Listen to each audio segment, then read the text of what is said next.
Son of God అంటే దేవుని కుమారుడు. దేవుని కుమారుడు అనే అంశం మీద కొన్ని విషయాలు మనం ఆలోచించేద్దాం. ఎఫెసీ పత్రిక 4వ అధ్యాయం 11-12 వచనం చదువుకున్నాం. ఎఫెసీ పత్రిక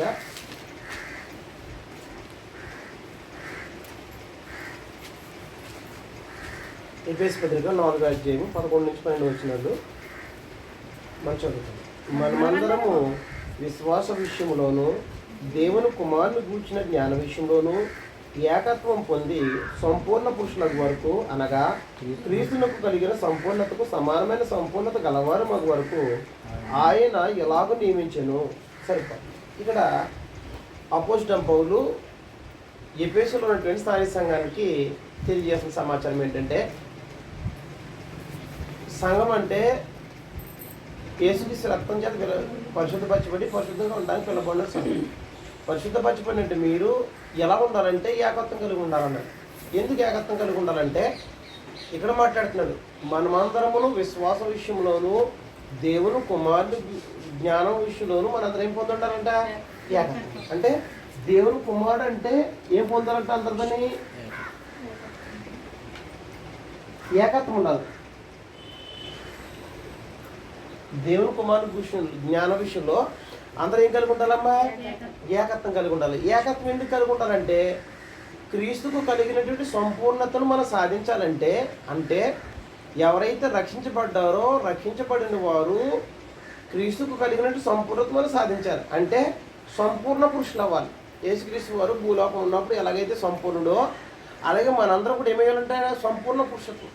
సంపూర్ణ పురుషులు కాకోకుండా నిత్యత్వం అనేది మనకు అనుగ్రహించబడదు, పరలోకం అనేది అనుగ్రహించబడదు. కాబట్టి ఏకత్వం లేకపోతే ఏం కావాలంటే మనం సంపూర్ణ పురుషులు కావాలి.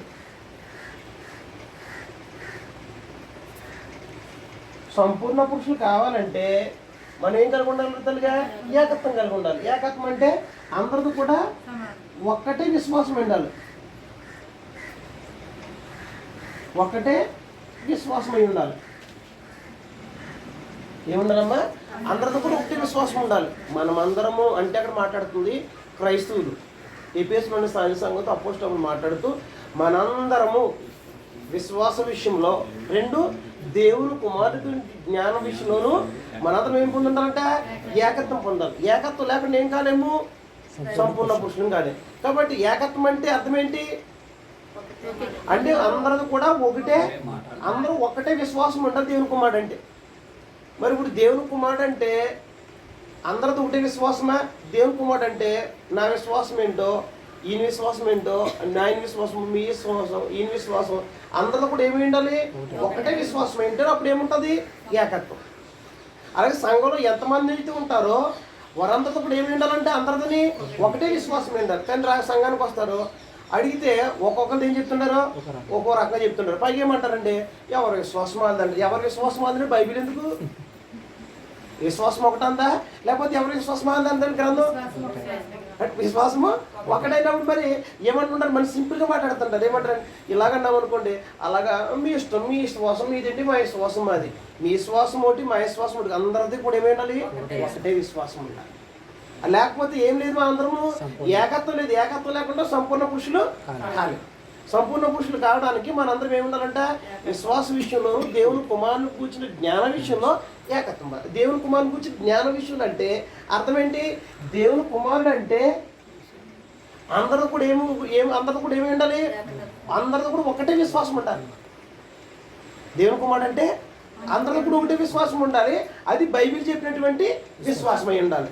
లేకపోతే ఊహను బట్టి దేవుని కుమారుడు అంటే కుదరదు. ఎందుకంటే దేవుని కుమారుడు అంటే లోకంలో అనేక రకాలైనటువంటి తప్పుడు సిద్ధాంతాలు ఉన్నాయి. ఏమన్నారు తల్లిగా? అంటే గ్రంథం చెప్పలేని అవేంటో మనం 3 ఆలోచించేద్దాం. అప్పుడు గ్రంథం ఏం చెప్పిందో దేవుని కుమారుని కూర్చుని నుంచి మనం ఆలోచించేద్దాం. మనం ఏ విశ్వాసం కలిగి ఉన్నామో ఆలోచించుకుందాం. ఒకవేళ విశ్వాసం గ్రంథం చెప్పినట్టు లేకపోతే ఏమవుతుందంటే మన సంపూర్ణ పురుషులు కావడానికి అవకాశం అనేది ఉండదని గ్రంథం చెప్పింది సత్యం. కాబట్టి లోకంలో 3 రకాలైనటువంటి రాంగ్ డాక్టర్స్ ఉన్నారు తల్లి. ఎలాగా? దేవుని కుమారుడు అంటే మనుషులు లోకంలో ఏం లేదు, అందరికీ ఒకే విశ్వాసం లేదు. దేవుని కుమారుడు అంటే లోకంలో అందరిలో కూడా ఏమి ఉండాలమ్మా? బైబిల్ ప్రకారం కానీ ఒకే విశ్వాసం ఉండాలి. గ్రంథం చెప్పింది. మరి వాళ్ళు దేవుని కుమారుడు అంటే మనుషులు ఎలా ఉన్నారంటే, ఎలా దాన్ని రాంగ్ అర్థం చేశారంటే, ఎలా తప్పుడు సిద్ధాంతాన్ని ప్రతిపాదించారంటే, ఒకటి సకల యుగాల్లో రాజుని దేవుడు తానే శరీరధారిగా వచ్చి మానవ యొక్క పాప విమోచన కొరకు విమోచన జరిగించి పరలోకానికి వెళ్ళిపోయి మళ్ళీ పరిశుద్ధాత్మ రూపంలో వచ్చాడు కాబట్టి త్రియాక దేవుడు అని చెప్పి అలాగ దేవుని కుమారుడయ్యాడని నమ్మేటువంటి ఒక తప్పుడు సిద్ధాంతం లోకంలో వెలిసింది. దాన్ని నమ్మి ఆయన అలాగ దేవుని కుమారుడని విశ్వాసం ఉంచి క్రైస్తవులు కొనసాగబడుతున్నటువంటి లోకంలో అనేకమైనటువంటి వారు అలా కొనసాగబడుతున్నారు. ఎలాగంటే సకల యుగాల్లో రాజుని దేవుడు, మీరు బాగా రాసుకోవాలి, మళ్ళీ ఇంపార్టెంట్ టాపిక్స్. సకల యుగాల్లో రాజుని దేవుడు, సకల యుగాల్లో రాజు అయిన దేవుడు, తండ్రి అయిన దేవుడు లేదా దేవుడు తానే శరీరధారిగా వచ్చి ఏం చేశారంటే ఆయన శరీరధారిగా వచ్చి ఏం చేశారంటే ఆయన మానవ యొక్క విమోచన జరిగించి ఏంటగా మానవుని పాపం నుండి విమోచన తను వచ్చి విమోచన జరిగించి ఆయన చనిపోయి సమాధి చేయబడి తిరిగి లేపబడి పరలోకానికి వెళ్ళిపోయి మళ్ళీ పరిశుద్ధాత్మ రూపంలో వచ్చాడు. అలాగ దేవుని కుమారుడని అలా దేవుని కుమారుడు అయ్యాడని అది త్రియాక దేవుడు అని నమ్మి అలాగ క్రైస్తులో కొనసాగబడే వాళ్ళు అదొక విశ్వాసం. నేను చెప్పింది మీకు అర్థమవుతుందమ్మా. రెండోది దాన్ని తప్పుపడుతూ మరొక విశ్వాసం ఉంది. ఇది ఒక రకమైన విశ్వాసం అండి. ఏ రకం ఇది? మొదటి రకమైన విశ్వాసం ఏంటిది? సకల యుగాల రాజైన దేవుడు, పరలోకమైన దేవుడు తానే మానవ యొక్క విమోచన కొరకు శరీరం జాల్చి ఆయన విమోచన జరిగించి చనిపోయి సమాధి చేయబడి తిరిగి లేపబడి పరలోకానికి వెళ్ళిపోయి మళ్ళీ పరిశుద్ధాత్మ రూపంలో వచ్చాడు. అలాగ దేవుని కుమారుడని అలాగ దేవుని కుమారుడిని విశ్వాసం ఉంచే వాళ్ళు ఉన్నారు. ఇవి అలా క్రైస్తవులు కొనసాగబడుతున్నారు. అది మొదటి రకమైనటువంటి సిద్ధాంతం. రెండోది ఈ సిద్ధాంతాన్ని తప్పుపడుతూ లోకంలో మరొక సిద్ధాంతం వచ్చింది. ఏంటంటే పరలోకంలో దేవుడు ఉన్నాడు. జాతక రాసుకోవాలి. రెండో పాయింట్ అది. పరలోకంలో దేవుడు ఉన్నాడు. 2 దేవతలు ఉన్నాయి. 3 ఆత్మలు ఉన్నాయి. ఉంటే ఒక వ్యక్తి అంట దేవుని లక్షణాలని సాధించేశారంట. దేవుని లక్షణాలు సాధించిన వ్యక్తికి దేవుడు ఏం పేరు పెట్టాడంట? దేవుని కుమారుడు అన్నాడంట. అలాంటి కుమారులు కావాలని భూమి మీద దేవుడు అరుణం చేశాడని నమ్మి అదే విశ్వాసం కలిగి క్రైస్తవులమైన చలామణి అవుతున్నటువంటి వారు కూడా ఉన్నారు. ఇది రెండో రకమైనటువంటి లోపల రెండో రకమైన విశ్వాసం. ఓ విశ్వాసం ఏం చూసాను తల్లిగా, పరమందు ఉన్న దేవుడు సకల రాజు అండి తానే మానవ విమోచన కొరకు యేసుక్రీస్తు కింద వచ్చి శరీరధారిగా వచ్చినప్పుడు ఆయన మానవ విమోచన జరిగించి చనిపోయి సమాధి చేయబడి తిరిగి లేపడిన తర్వాత విమోచన జరిగించి పరలోకానికి వెళ్ళిపోయి మళ్ళీ పరిశుద్ధాత్మ రూపంలో వచ్చాడు అనేది మొదటి సిద్ధాంతం. అది ఒక విశ్వాసం. దాన్ని తప్పుపడుతూ అది అలాగా దేవుని కుమారుడు కాదని చెప్పి అది తప్పుపట్టి రెండోది ఏం చేశారంటే మనుషులు పరలోకంలో దేవుడు ఉన్నాడు, ఆత్మలు ఉన్నాయి, దేవదూతలు ఉన్నాయి. ఆత్మలు వ్యక్తి ఏం చేశారంట? దేవుని లక్షణాన్ని సాధించారంట. దేవుని లక్షణాలు సాధించాడు కాబట్టి ఆ వ్యక్తికి దేవుడు ఏం పేరు పెట్టాడంటే దేవుని కుమారుడు పేరు పెట్టాడంట. అలాంటి కుమారులు కావాలని దేవుడు కోరుకున్నాడంట. అందుకే మానవ తులించాడని చెప్పేటువంటి వారు ఉన్నారు. దీన్ని నమ్మి ఇదే క్రైస్తవం కరెక్ట్ అని విశ్వాసం నుంచి కొనసాగబడే వాళ్ళు అలా ఉన్నారు. ఆయన అలాగే దేవుని కుమారుడిని నమ్మే వాళ్ళు ఉన్నారు. దీన్ని తప్పుపడుతూ మూడో రకమైన సిద్ధాంతం ఏంటంటే పరలోకంలో దేవుడంట. మూడో పాయింట్, పరలోకంలో దేవుడంట మొట్టమొదటగా ఒక వ్యక్తిని సృజించాడంట. ఏంటండి? ఎక్కడ సృజించాడంట? పరలోకంలో దేవుడు ఒక వ్యక్తిని సృజించాడంట. సృజించినటువంటి వ్యక్తికి దేవుడు దేవుని కుమారుడని పేరు పెట్టాడంట అని నమ్మేటువంటి వాళ్ళు కూడా ఉన్నారు. ఇప్పుడు ఎన్ని రకాల విశ్వాసాలు చూసామో తెలుగు మనం? 3 రకాల విశ్వాసాలు అయితే ఏకత్వమది భిన్నత్వమా?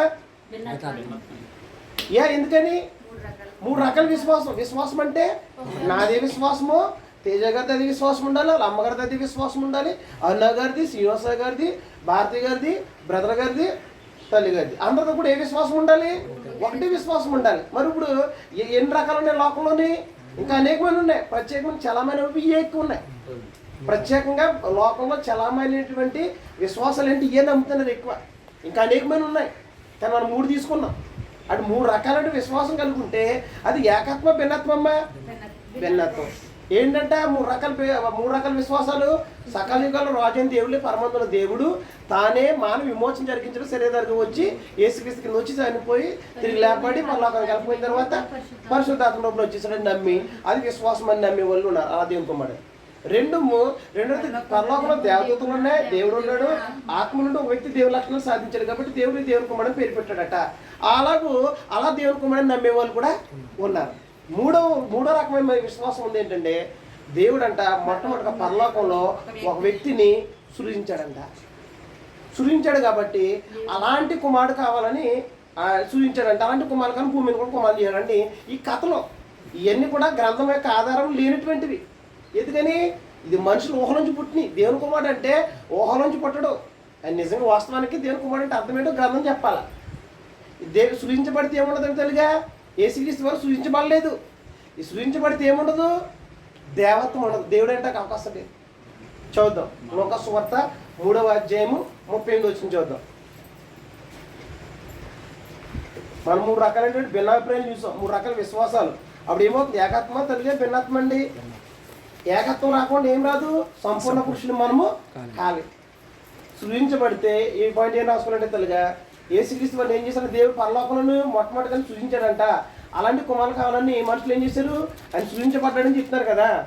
పరలోకంలో దేవుడు ఏం చేశారు బ్రదర్ గారు, ఓ వ్యక్తి సృజించాడంట అని అలాగే దేవుని కుమారుడు అని చెప్తున్నారు కదా. సృజించబడితే ఏముండదమ్మా, అది ఇక్కడ చదువుద్దాం.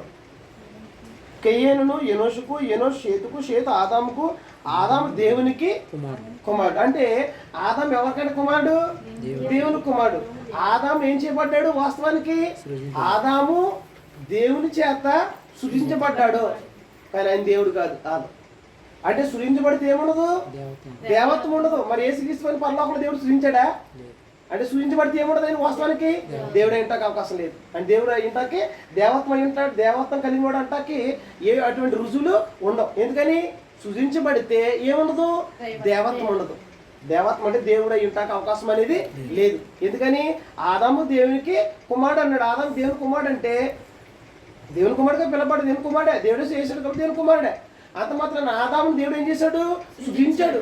సృజించితే ఏముండదు, దేవత్వం ఉండదు. దేవత్వం అంటే అర్థం ఏంటంటే దేవుడు అయ్యుంటాక అవకాశం అనేది లేదు సృజించబడితే. అంటే దేవుడు అంటే ఈ సిద్ధాంతం ఏమి ఇటువంటి విశ్వాసం కలిగి ఉంటే ఆ విశ్వాసం దేవుని ఎదుట ఏమవుతామట, చెల్లుబాటు కాదు. ఎందుకని ఆదాము సృజించబడలేదు. సృజించబడితే ఏం లేదు, దేవత్వం ఉండదు. దేవత్వం అంటే దేవుడు అయి ఉంటాక అవకాశం లేదు. నువ్వు చెప్పినప్పుడు మిస్ అయినట్టుకున్నావు, స్టార్టింగ్లో చెప్పాను. దేవత్వం గురించి చెప్పుకొచ్చాను, తండ్రి కుమారుడు పరిశుద్ధాత్మ దేవత్వం కలిగిన వారండి.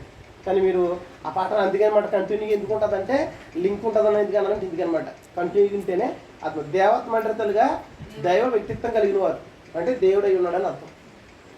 యేసుక్రీస్తు మరి ఏమై ఉన్నారు, దేవత్వం కలిగినాడని గ్రంథం చెప్తుంది. వాస్తవానికి ఏం చెప్పలేదు, సృజించబడినోడు కాదు. యేసుక్రీస్తు వారు తనకు తానుగా ఉన్నవాడు. మన పాఠాలన్నీ అందుకుంటే స్టార్టింగ్లో ఎందుకు ఇవన్నీ చెప్పాడు అనమాట. యేసుక్రీస్తు వారు తనకు తానుగా ఉన్నవాడు. ఆయన ఎవరో కూడా ఏం చేయలేదు, సృజించలేదు, మనల్ని సృజించాడు. ఆదాము సృజించాడు, ఆదాము ద్వారా మనందరం కూడా కలిగిన వారమే తప్ప వాస్తవానికి దేవుడు యేసుక్రీస్తు వారు ఏం చేయలేదు, సృజించలేదు. పరలోకంలో వ్యక్తిని దేవుడు సృజించాడనే సిద్ధాంతం ఏమై ఉన్నదనమాట, రాంగ్. అలాంటి విశ్వాసం కలిగి ఉంటే దేవుని యొక్క విశ్వాసం ఏమవుదు, చెల్లుబాటు కాదు. ఎందుకని ఆదాము దేవునికి కుమారుడే. అయితే ఆదాము ఏం చేయబడ్డాడు, దేవుని చేసి సృజించబడ్డాడు. సృజించబడితే ఏముండదు, దేవత్వం ఉండడానికి అవకాశం లేదు. కానీ యేసుక్రీస్తు వారికి ఏముంటారు తనగా, దేవత్వం ఉంది. అంటే ఆయన ఎవరు కూడా సృజించలేదు. జాగ్రత్తగా రాసుకోండి, యేసుక్రీస్తు వారిని ఎవరు కూడా సృజించలేదు. ఆయన కూడా తనకు తానుగానే ఉన్నాడని గ్రంథం చెప్తుంది. యోహాను సువార్త 1వ అధ్యాయము 1వ వచనం. అందుగురించి ముందా పాఠాలు చెప్పి ఎందుకు చెప్పడం జరుగుతుందంటే ఇది అప్పుడు ఆ బాగా అర్థమవుతే ఇక్కడ ఇంకా క్లారిటీ వచ్చేది అనమాట. లింక్ ఉంటుంది అనమాట ప్రతిదానికి. ఆది యందు వాక్యం ఉండెను, వాక్యము దేవుని యొద్ద ఉండెను, వాక్యం దేవుడైండెను, ఆయన ఆది యందు దేవుని యొద్ద ఉండెను, సమస్తం ఆయన మూలంగా కలిగెను. ఏంటంటారు తల్లిగా, ఆది యందు వాక్యం ఉన్నదంట. వాక్యం ఎక్కడ ఉన్నాయంట, దేవుని యొద్ద ఉండెను. మీకు అందుకే చెప్పడం జరిగింది. యేసుక్రీస్తు వారి గురించి చెప్పినప్పుడు మీరు విన్నారు, యేసుక్రీస్తు గురించి సమాచారం చెప్పిన వాక్యం అంటే ఏమని చెప్పాను ఏంటి సిస్టర్ గారు, లోగోస్. కరెక్ట్. లోగోస్ అంటే సృష్టికి మూల కారణమైన వాడు. అంటే యేసుక్రీస్తు వారంట ఆది యందు సృష్టి ప్రారంభంలో ఎక్కడున్నాడంటారు తల్లిగైనా, దేవుని యొద్ద ఉండెను. వాక్యమైన చోట ఏముంటుంది, లోగోస్. అంటే యేసుక్రీస్తు వారు ఎక్కడున్నారంటే ఆయన ఆదిలో అంటే ప్రారంభంలో సృష్టిని చేస్తున్నప్పుడు దేవుని యొద్ద ఉన్నాడని గ్రంథం చెప్తుంది. అంటే సృష్టిని చేసిన వాడు ఏమైంటాడు అన్నమాట, వాస్తవానికి సృష్టిగా దేవత్వం కలిగిన వాడు. కాబట్టి యేసుక్రీస్తు ఎక్కడ ఉన్నారంటే ఆయన ఆదికి ముందే ఉన్నారు, అంటే అనాదిలో ఆయన ఉన్నారు. అంటే ఆయన దేవుడు ఏం చేయలేదు, సృజించలేదు. ఆయన కూడా తనకు తానుగానే ఉన్నవాడు. తనకు తానుగానే ఉన్నవాడు అంటే ఆయన ఎవరో కూడా ఏం చేయలేదు, సృజించలేదు. నన్ను నా తల్లిదండ్రులు నన్ను జన్మనిస్తే నేను భూమి మీదకి వచ్చాను, అది దేవుని అనుమతితో జరిగిన కార్యక్రమం. కానీ యేసుక్రీస్తు అలా కాదు. యేసుక్రీస్తు తనకు తానుగా ఉన్నవారు. ఆయన ఏం కలిగి ఉన్నారు, దేవత్వం కలిగి ఉన్నారని గ్రంథం చెప్తుంది. కొలసల రాసిన పత్రిక 2వ అధ్యాయం 9 వచ్చిన చూద్దాం.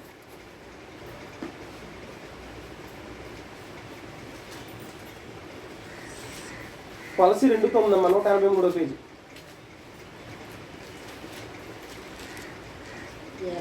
అందరూ తీసుకోవాలి, మీరు చూడాలి. కొలసి 183వ పేజీ అమ్మ. మీ బైబిల్ నా బైబిల్ ఉంటారు అన్నగారు. అనగా దేవత్వం యొక్క సర్వ పరిపూర్ణత శరీరంగా క్రీస్తునందు నివసించుచున్నది.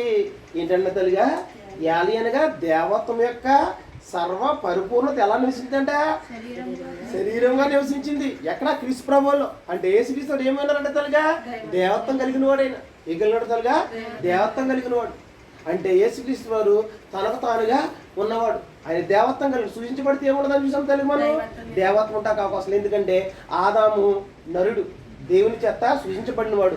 సృజించబడిన వాడికి ఏముండదంటే దేవత్వం ఉంటాక అవకాశం లేదు. కానీ యేసుక్రీస్తు మాత్రం ఏముందని చూసాం మన గ్రంథ ప్రకారం, దేవత్వం కలిగిన వారు.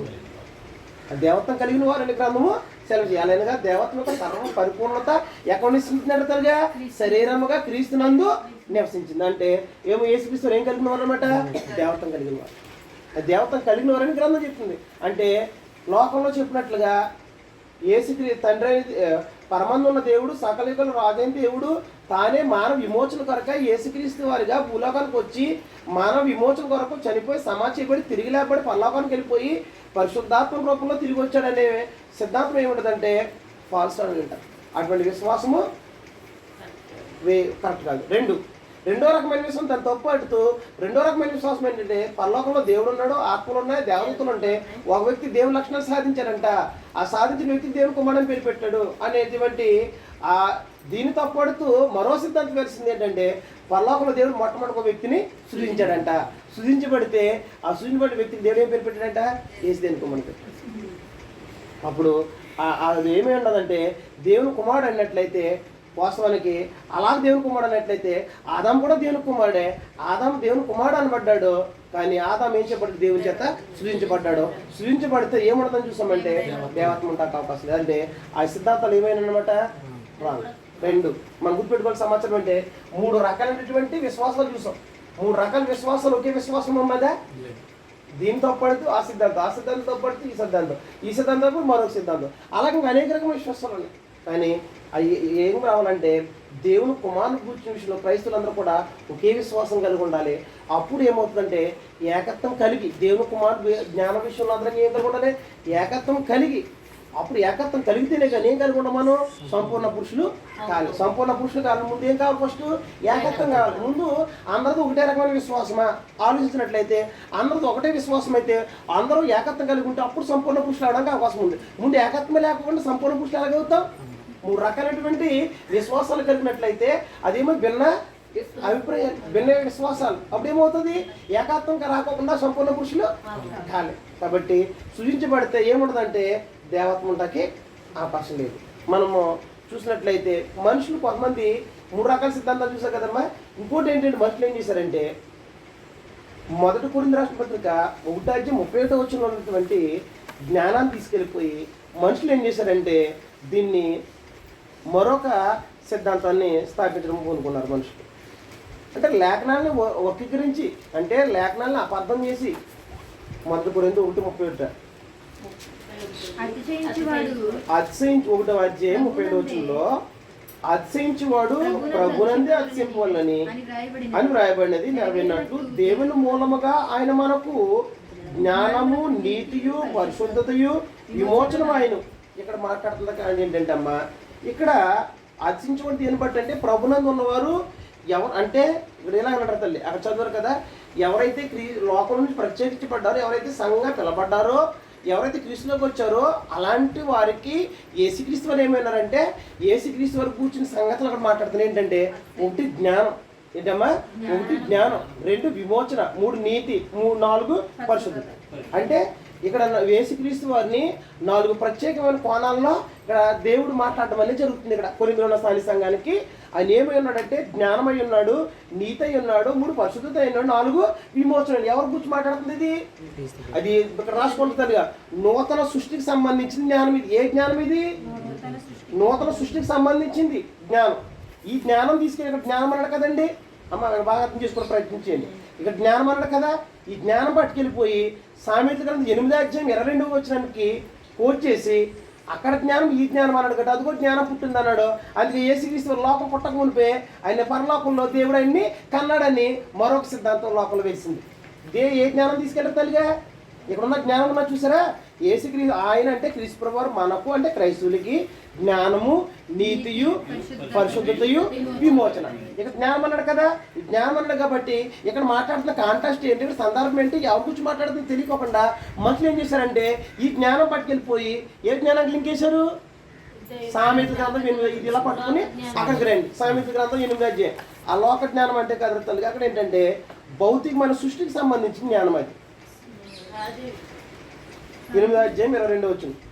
8వ అధ్యాయం అంతా మాట్లాడుతుంది ఏంటంటే, ఇది 8వ అధ్యాయం అంతానమ్మ జ్ఞానం కోసం మాట్లాడుతున్నాడు. 22వ వచనంలో పూర్వకాలమందు తన సృష్టి ప్రారంభమున తన కార్యములలో ప్రథమైనదానిగా యెహోవా నన్ను కలగజేసాను. అంటే ఏంటంటే ఇక్కడ దేనికోసం మాట్లాడుతున్నాడు మనం బాగా అర్థం చేసుకుని వచ్చి చదివినప్పుడు జ్ఞానం కోసం మాట్లాడుతున్నాడు. ఏ జ్ఞానం అంటే ఇక్కడ ఏమన్నా పూర్వకాలం ముందు తన సృష్టి ప్రారంభమున తన కార్యములో ప్రథమైనదిగా యెహోవా నన్ను దేని కలగజేశానని మాట్లాడుతున్నాడు. ఇక్కడ జ్ఞానం కలగజేశానని మాట్లాడుతున్నాడు. కాబట్టి ఇదిగో జ్ఞానం అన్నాడు, అదిగో కొన్ని బతుకులో జ్ఞానం అన్నాడు. కాబట్టి ఈ జ్ఞానం ఏంటనమాట? యేసుక్రీస్తు వారు. ఈ జ్ఞానం కూడా యేసుక్రీస్తే. అని దీనికి ఏం చేశారంటే లింక్ చేసేసారు. ఏం చేశారండి మనుషులు? దీనికి ఏం చేశారు? ఇప్పుడు మనం ఎడ్ల బండి కడతారు. ఎడ్ల బండి కట్టినప్పుడు జోడి దేని కడతారంటే ఎద్దుకి ఎద్దునే కడతారు. ఎద్దుకి ఏం కట్టాలంటే గాడిదని కడతారండి. కట్టర్లు జోడేయడానికి కుదురుతుందా? కుదరని పని. అలాగే ఈ మనుషులు ఏం చేశారు? ఈ జ్ఞానానికి ఆ జ్ఞానానికి లింక్ వేసేసి ఏం చేశారంటే ఇదిగో దేవుని కుమారుడు, అది దేవుడు ఎప్పుడు పుట్టించాడంటే ఆయన సృష్టి ప్రారంభంలో ఆయన్ని మొట్టమొదటిగా అక్కడ పరలోకంలో కన్నాడు. కాబట్టి అలా దేవుని కుమారుడు అని చెప్పేటువంటి బోధనలు ఉన్నాయి. దాన్ని నమ్మి మనుషులు ఏం చేస్తున్నారంటే క్రైస్తవులు మనం మోసపోతూ ఏమో కొనసాగబడుతూ జీవితాన్ని కొనసాగిస్తున్నారు. ఇక్కడ మాట్లాడితే ఏ సృష్టికి సంబంధించిందమ్మా? ఇది అనాది కాలం మొదలుకొని 23 వచనంలో మొదటి నుండి భూమి ఉత్పత్తి కాలమునకు పూర్వం నేను నియమించబడితిని. ప్రవాహజలం లేనప్పుడు నీళ్లతో నిన్ను ఓట లేనప్పుడు నేను పుట్టితిని. ఏంటంటే ఎప్పుడు పుట్టాడంటే ఆయన పర్వతములు స్థాపింపక మునుపు, కొండలు పుట్టక మునుపు, భూమిని దాని మైదానంలో ఆయన చేయక మునుపు, నేల మట్టిని రవంతయు సృష్టింపక నేను పుట్టితిని. సృష్టింపక మునుపు నేను పుట్టితిని. అంటే ఇక్కడ పుట్టితిని అన్నాడు కదా. ఏం పుట్టింది అన్నాడు కదా? జ్ఞానం. ఈ జ్ఞానం ఇక్కడ రాసుకుంటారుగా. ఇది భౌతికమైన సృష్టికి సంబంధించినటువంటి జ్ఞానం. అదేంటి? ఆత్మ సంబంధమైన సృష్టికి సంబంధించినటువంటి క్రీస్తునందు దేవుడి జ్ఞానం. అది ఇది భౌతిక సంబంధమైన సృష్టికి సంబంధించినటువంటి జ్ఞానం అని రాసుకోండి. ఇక్కడ పుట్టితిని అన్నాడు కదరా. ఎప్పుడు పుట్టాడంటే ఈయన పర్వతాలు భూమి ఏం పుట్టక మునిపి ఈయన పుట్టాడు. దేవుడు ఈయన ఏం చేశాడంట? కలగజేసాడు అనమాట. దేని కలగజేస్తుంది ఆయన? జ్ఞానం. భౌతికమైన సృష్టికి చేసేటువంటి జ్ఞానం ఉందే, ఆ జ్ఞానం పుట్టింది అన్నాడు అంతే తప్ప. కానీ వాస్తవానికి ఇదేం కాదు. యేసుక్రీస్తు వారు ఏం జరగలేదు, ఆయన పుట్టలేదు. ఎక్కడ? నిత్యత్వంలో పరలోకంలో దేవుడు ఆయన ఏం చేస్తుంది?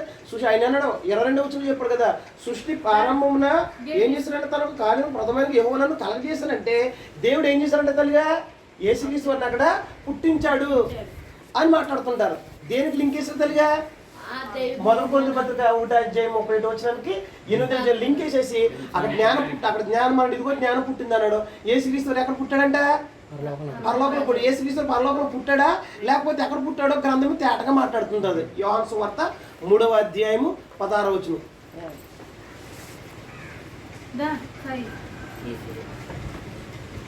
ఎవరమ్మా? దేవుడు లోకమును ఎంతో ప్రేమించెను కాగా ఆయన తన అద్వితీయ కుమారుడుగా పుట్టిన వాని యందు విశ్వాసముంచిన ప్రతివాడును నశింపక నిత్యజీవం పొందినట్లు ఆయన అనుగ్రహించెను. సరిపోతుంది. ఏంటంటమ్మా, దేవుడు లోకముని ఎంతో ప్రేమించను కాగా తన అద్వితీయ కుమారునిగా పుట్టింది. ఆయన పుట్టింది ఎక్కడ? నిత్యతలో పుట్టాడా, పరలోకంలో పుట్టాడని చెప్పింది ఆ గ్రంథమమ్మ. ఎక్కడ పుట్టాడని చెప్పింది ఇక్కడ? అద్వితీయ కుమారునిగా పుట్టిను అనేది ఎక్కడ పుట్టింది? ఆయన భూలోకంలో పుట్టాడు. ఎక్కడ పుట్టలేదు? పరలోకం. అంటే పరలోకంలో పుట్టాడనే దానికి అలా లింక్ వేసిందని అది మన దాన్ని నమ్మినట్లయితే అవిశ్వాసం ఏమవుతుంది? దేని ఎదుట అంగీకరించబడి. ఎందుకంటే ఇదిగో జ్ఞానం అన్నాడు, అదిగో జ్ఞానం లింక్ అయితే కుదురుతుందా? అది జ్ఞానాన్ని ఎలా మాట్లాడుతున్నాడంటే అక్కడ వ్యక్తీకరణ అలంకరణలో మాట్లాడుతున్నారు. ఎలాగ తల్లిగా జ్ఞానమును ఎలా మాట్లాడారు అక్కడ? వ్యక్తీకరణ అలంకరణలో. వ్యక్తీకరణ అలంకరణలు అంటే ఇక్కడ మాట్లాడతారు. కీర్తన సామెతగా 11:15 ఏమంటారంటే, ఓ మరణమా నీ ముళ్ళెక్కడా, నీ విజయం ఎక్కడ? ఓ మరణం అంటే వ్యక్తీకరణ అలంకరణలో మాట్లాడతారు. వ్యక్తి కాదు, మరణం అంటేని ఏం మాట్లాడుతున్నాడు? వ్యక్తీకరణ అలంకరణ అంటే వ్యక్తితో పోల్చి ఒక విషయాన్ని మాట్లాడటం, అది వ్యక్తీకరణ అలంకరణ అంటాడు. అలాగే జ్ఞానాన్ని కూడా ఏమన్నాడంటే అక్కడ మనిషితో పోల్స్తూ పుట్టింది. ఎప్పుడు జ్ఞానం పుట్టింది కానీ యేసుక్రీస్తు నిత్యత్వంలో పుట్టలేదు. ఎందుకు? ఎక్కడ పుట్టింది? ఎక్కడైనా భూమిని పుట్టాడు. దేవుడు లోకమును ఎంతో ప్రేమించిన కాగా అద్వితీయ కుమారుగా పుట్టినవు అని ఎందు ఎక్కడ పుట్టాడు? తల్లిగా భూలోకంలో పుట్టాడు. నిత్యత్వంలో పుట్టల. పరలోకంలో దేవుడు పుట్టలేదు, పుట్టించలేదండి. క్షమించాలి, పుట్టించలేదు, గుర్తుపెట్టుకోవాలి. కాబట్టి ఇక్కడ ఎలా మాట్లాడుతున్నాడు? వ్యక్తీకరణ అలంకరణలో మాట్లాడుతున్న జాతక రాసుకున్న తల్లిగా జ్ఞానం ఇక్కడ ఏమన్నాడంటే, ఓ మరణమా నీ ముళ్ళు ఎక్కడ అన్నాడు. అంటే మరణం ముళ్ళు ఉంటుందమ్మా. అంటే ఏం మాట్లాడుతాడు అక్కడ? అంటే మరణం అనేది వ్యక్తి అక్కడ వ్యక్తితో మాట్లాడుతుంటాడు. ఆ విషయం ఎప్పటి నుంచి చదవరా వచ్చినమో 11:15 తెలియదు కూడా కొంచెం ఆలోచించాలి. 55 వచ్చింది చూడమ్మా. 1 Corinthians 15:55. ఓ మరణమా నీ విజయం ఎక్కడా, నీ మరణం ఓ మరణమా నీ ముళ్ళు ఎక్కడా? అంటే ఏం చెప్పేశాడు ఇక్కడ? అంటే ఓ మరణం అన్నాడంటే వ్యక్తిని ఓ తేజ అని పిలిచాడు. అంటే తేజ అంటే వ్యక్తి, ఇక్కడ మరణం అనేది వ్యక్తి అర్థాలుగా. అంటే ఎలా మాట్లాడాడు అక్కడ? వ్యక్తీకరణ అలంకరణ. చాలా రాసుకుంటా పాయింట్, చాలా లేకపోతే రాంగ్ డాక్టర్ అర్థమవుతుంది. వ్యక్తీకరణ అలంకరణలో మాట్లాడుతున్నాడు. వ్యక్తీకరణ అలంకరణ అంటే ఒక అంటే వ్యక్తితో పోల్చి మాట్లాడుతున్నాడు.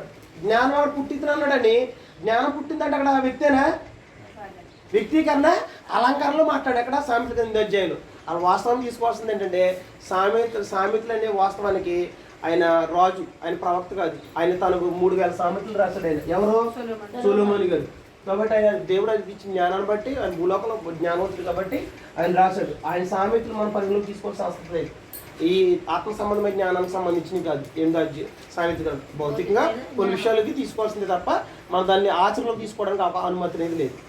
కీర్తన గ్రంథంలో తీసుకొచ్చు. ఎందుకంటే అది దావీదు ప్రవక్తగా ప్రవచించాడు. ప్రవచనం వేరు, ఈ వ్యక్తిగా మాట్లాడుతుంది. గుర్తుపెట్టుకోవాల్సిన అవసరం. కాబట్టి ఇక్కడ ఎలా మాట్లాడారు తల్లిగా? ఓ మరణమా నీ ముళ్ళు ఎక్కడ? అంటే వ్యక్తీకరణలకు. అలాగే జ్ఞానం అక్కడ పుట్టింది అని మాట్లాడితే జ్ఞానం పుట్టిందంటే అక్కడ వ్యక్తి పుట్టాడని కాదు, యేసుక్రీస్తు పుట్టాడనే దాని అర్థం. ఆయన పుట్టింది ఎక్కడ తల్లిగా? భూలోకం. అమ్మ జాగ్రత్త వినాలి. కాబట్టి ఆయన పుట్టలేదు. ఆయన ఎప్పుడున్నాడు? ఆయన ఎప్పుడున్నాడు? 1 Peter పత్రిక యేసుక్రీస్తు ఎప్పుడున్నాడు? ఆయన 1:21 యోహాను సువార్త, క్షమించాలి, 1 Peter 3వ అధ్యాయము 21 వచ్చింది చూద్దాం. 18 నుంచి బాగా అర్థమవుతుంది.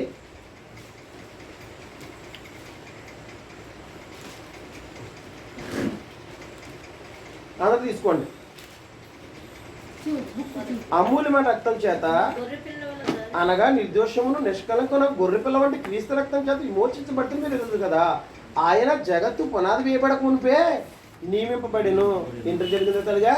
ఆయన ఎప్పుడు ఉన్నాడంటే 1 Peter 1:18 నుంచి 21 వచ్చిన ఉంటాడు. అక్కడ ఏమంటాడంటే అక్కడ పితృపారంపైన వ్యర్థ ప్రవర్తన విడిచిపెట్టినట్లుగా వెండి బంగారం వంటి కైవసం చేత మీరు విమోచించబడలేదు కానీ అమూల్యమును అనగా నిర్దోషం నిష్కలంగా గొర్రెపిల్ల క్రీస్తు విమోచించబడుతుంది మీరు తెలియదు కదా. ఆయన జగత్తు పునాది వేయబడకుండా నియమింపబడిను. అంటే ఏం మాట్లాడుతానంటే అక్కడ అపోస్తలుడైన పేతురు గారు మాట్లాడుతూ క్రైస్తవులకు ఏం తెలియజేస్తానంటే మీరు విమోచించబడ్డారు కదా. విమోచన అనేది ఎలా జరగలేదంటే పితృపరమైన ఆచరణ జరగలేదు. వెండి బంగారం వంటి వస్తువుల చేత మాకు ఏం కలగలేదు? తనకు విమోచన అంటేనే మన పాపాలకు క్షమాపణ కలగలేదు. ఎలా కలిగిందంటే ఆయన అమూల్యమైన రక్తం చేత, నిర్దోషమైన రక్తం చేత విమోచించబడ్డాము. ఆయన ఎప్పుడు నియమించబడి ఎలా విమోచించాలని ఎప్పుడు నిర్ణయించాలంటే దేవుడు జగత్తు ముందు. అంటే యేసుక్రీస్తు ఎప్పుడున్నారు? అతనుగా జగత్తు పునాది వేయబడకపోతే యేసుక్రీస్తు వారు ఉన్నారు. అంటే ఆయన ఇవన్నీ ఏం జరగలేదు, దేవుడు ఆయన్ని పుట్టించలేదు. ఆయన కూడా తనకు తానుగానే ఉన్నాడు. ఎక్కడ ఉన్నాడు? దేవుని యొద్ద ఉన్నాడు. దేవుని యొద్ద ఉన్నాడని గ్రంథం చెప్తుంది. ఆయన లోకం ఆయన ఏం జరగలేదు, అక్కడ పరలోకంలో పుట్టలేదు, దేవుడు పుట్టించలేదు. ఆయన పుట్టింది ఎక్కడంటే భూమి మీద పుట్టింది, మరే గర్భాలే తప్ప. ఆ వాస్తవానికి పరలోకంలో దేవుడు ఆయన ఏం జరగలేదు, పుట్టించలేదు. అది భౌతికమైన జ్ఞానం, అది సృష్టికి సంబంధించినటువంటి భౌతిక సృష్టికి సంబంధించినటువంటి జ్ఞానము. కొరింథీ పత్రికలో మాట్లాడుతుంది ఆత్మ సంబంధమైనటువంటి నూతన సృష్టికి సంబంధించినటువంటి జ్ఞానము.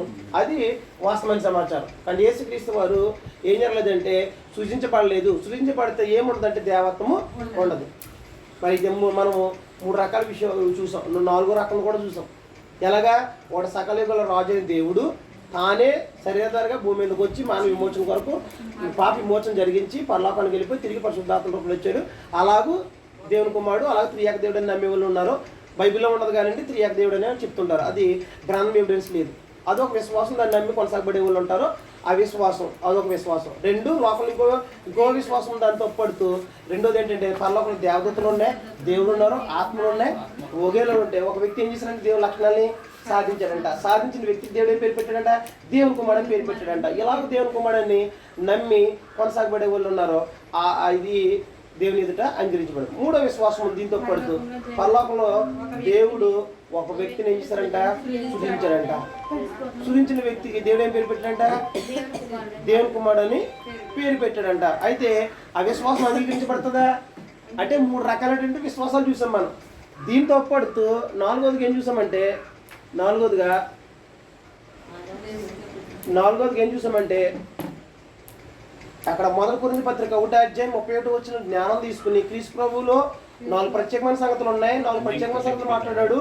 జ్ఞానము, నీతి, పరిశుద్ధత, విమోచన. ఈ 4 జ్ఞానం తీసుకుని ఇదిగో జ్ఞానం అన్నాడు, అదిగో జ్ఞానం అని 8వ అధ్యాయం సామెత లింక్ వేసేసి ఏం చేశారంటే ఎద్ది గాడిద కట్టినట్టుగా లింక్ వేసేసి జోడు కుదరదు. వాస్తవానికి ఇదేమో భౌతిక సంబంధించి సృష్టికి సంబంధించిన జ్ఞానం అయితే, ఇది ఆత్మ సంబంధించి సృష్టికి సంబంధించిన జ్ఞానం అయితే, నూతన సృష్టికి సంబంధించిన లింక్ ఏం చేశారంటే మనుషులు ఇదిగో యేసుక్రీస్తు వారు అక్కడ లోకం పుట్టక మునిపైన పుట్టాడు, పరలోకంలో పుట్టాడు అన్నాడు. పరలోకంలో పుట్టాడు అన్నట్లయితే యేసుక్రీస్తు తండ్రి దేవుడు ఏం చెప్తాడు? దేవుడు లోకాన్ని ప్రేమించిన క్రీస్తు ప్రభువుని అద్వితీయ కుమారునిగా పుట్టినవాడే విశ్వాసం అన్నాడు. పుట్టింది ఎక్కడంటే భూమి మీద కానీ నిత్యత్వంలో పుట్టలేదు. కాబట్టి అది అలా దేవుని కుమారుడు కాదు. మరి ఎలా దేవుని కుమారుడు?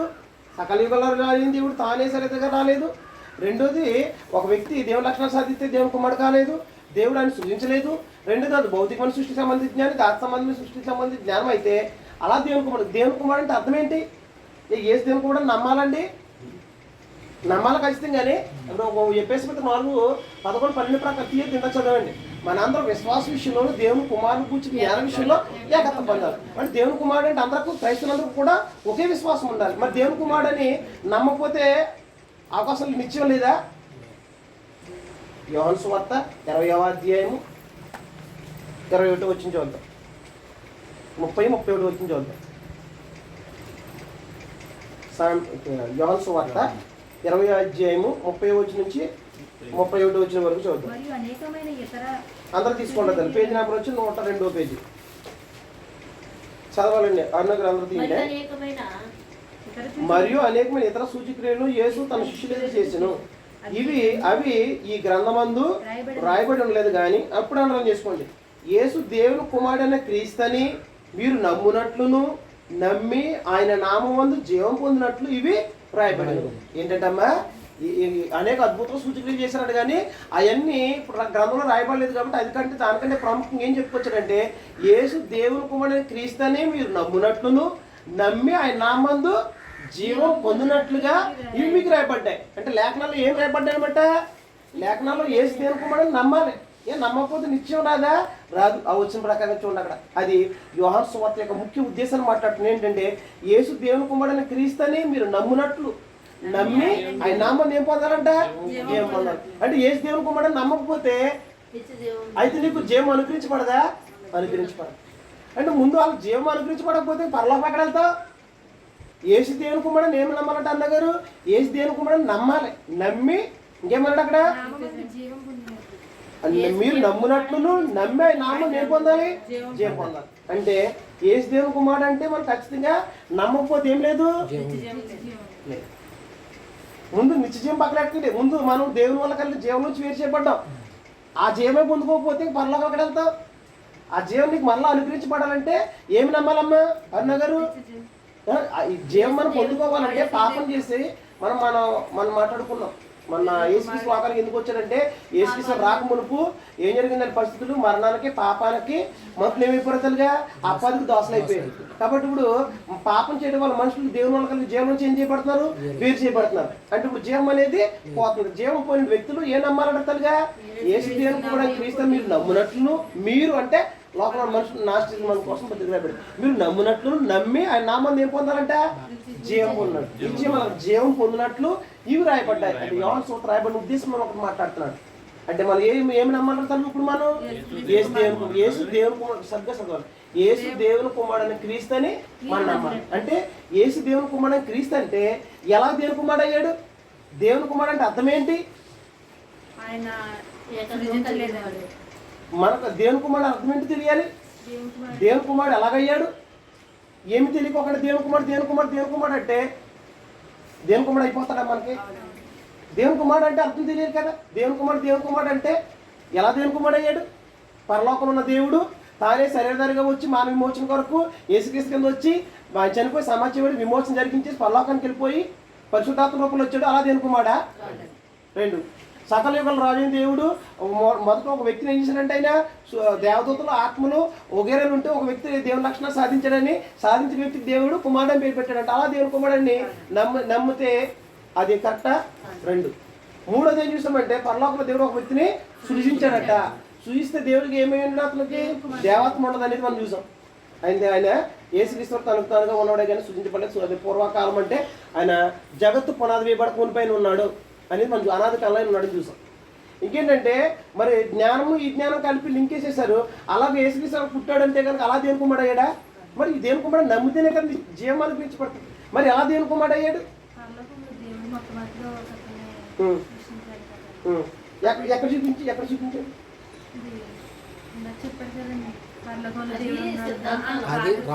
లోకంలో ఉన్నటువంటి రాంగ్ డాక్ట్రిన్స్ అంటే దాని తప్పుడు సిద్ధాంతాలు అంటే అనేక రకాల అలాగనుకుని అలాగే విశ్వాసం ఉంచుతున్నారు.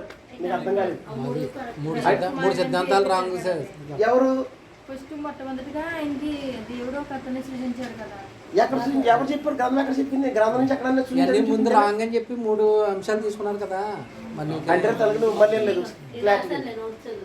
అలా కదా అర్థం అవ్వాలంటే ఇప్పుడు ఎలాగంటారు తల్లిగా దేవుని కుమారుడు అని మనం నమ్మాలి. మనం అందరము ఏమని ఏకత్వం కలిగి ఉండాలి. దేవుని కుమారుడు అంటే ఏకత్వం లేకుండా సంపూర్ణ పురుషులు కాలే. ఏకత్వం కలిగి ఉండాలంటే అందరితో కూడా ఏం కలిగి ఉండాలి? ఒకే విశ్వాసం ఉండాలి. కానీ లోకంలో అనేక రకాలైనటువంటి విశ్వాసాలు ఉన్నాయి. అనేక రకాల విశ్వాసాలు అయితే ఏకత్వం వచ్చినట్ట. ఏకత్వం రాలేనప్పుడు ఏం కాలే? మనం సంపూర్ణ పురుషులు కాకపోతే మనకి ఏం లేదు, నిత్యత్వము లేదు. కాబట్టి లోకంలో ఎలాగూ అనేక రకాల విశ్వాసాలు ఎలాగ వెలిసినాయి, ఎలాగో తప్పుడు సిద్ధాంతాలు కలిగి ఉన్నారనేది నేను చెప్పడం జరిగింది. ఎలాగంటే తప్పుడు సిద్ధాంతాలు అట్లా గ్రంథం ఆధారం లేదు. ఎలాగా? సకల యుగంలో రాజైన దేవుడు పరలోకంలో దేవుడు యేసుక్రీస్తు కింద శరీరధారిగా వచ్చి మానవ పాప క్షమాపణ జరిగించి ఆయన చనిపోయి సమాజం వ్యక్తి పరలోకానికి వెళ్ళిపోయి మళ్ళీ పరిశుద్ధాత్మ రూపంలో వచ్చాడు అనడానికి గ్రంథంలో ఎవిడెన్స్ లేదు, ఒక రుజువు లేదు. అది కరెక్ట్ అని నమ్మి అలా దేవుని కుమారుడిని గుడ్డిగా నమ్మి క్రైస్తవ జీవితం కొనసాగించే లోకంలో ఉన్నారు. మాది తప్పు, అది కరెక్ట్ కాదని చెప్పి మరొకరు ఏం చేశారంటే మరొక సిద్ధాంతాన్ని ప్రతిపాదించారు. ఏం ప్రతిపాదించారంటే రెండోదిగా పరమందున్న దేవుడు, దేవదూతలు, ఆత్మలు వగైరాలు ఉంటే ఒక వ్యక్తి దేవుని లక్షణాలు సాధించాడంట.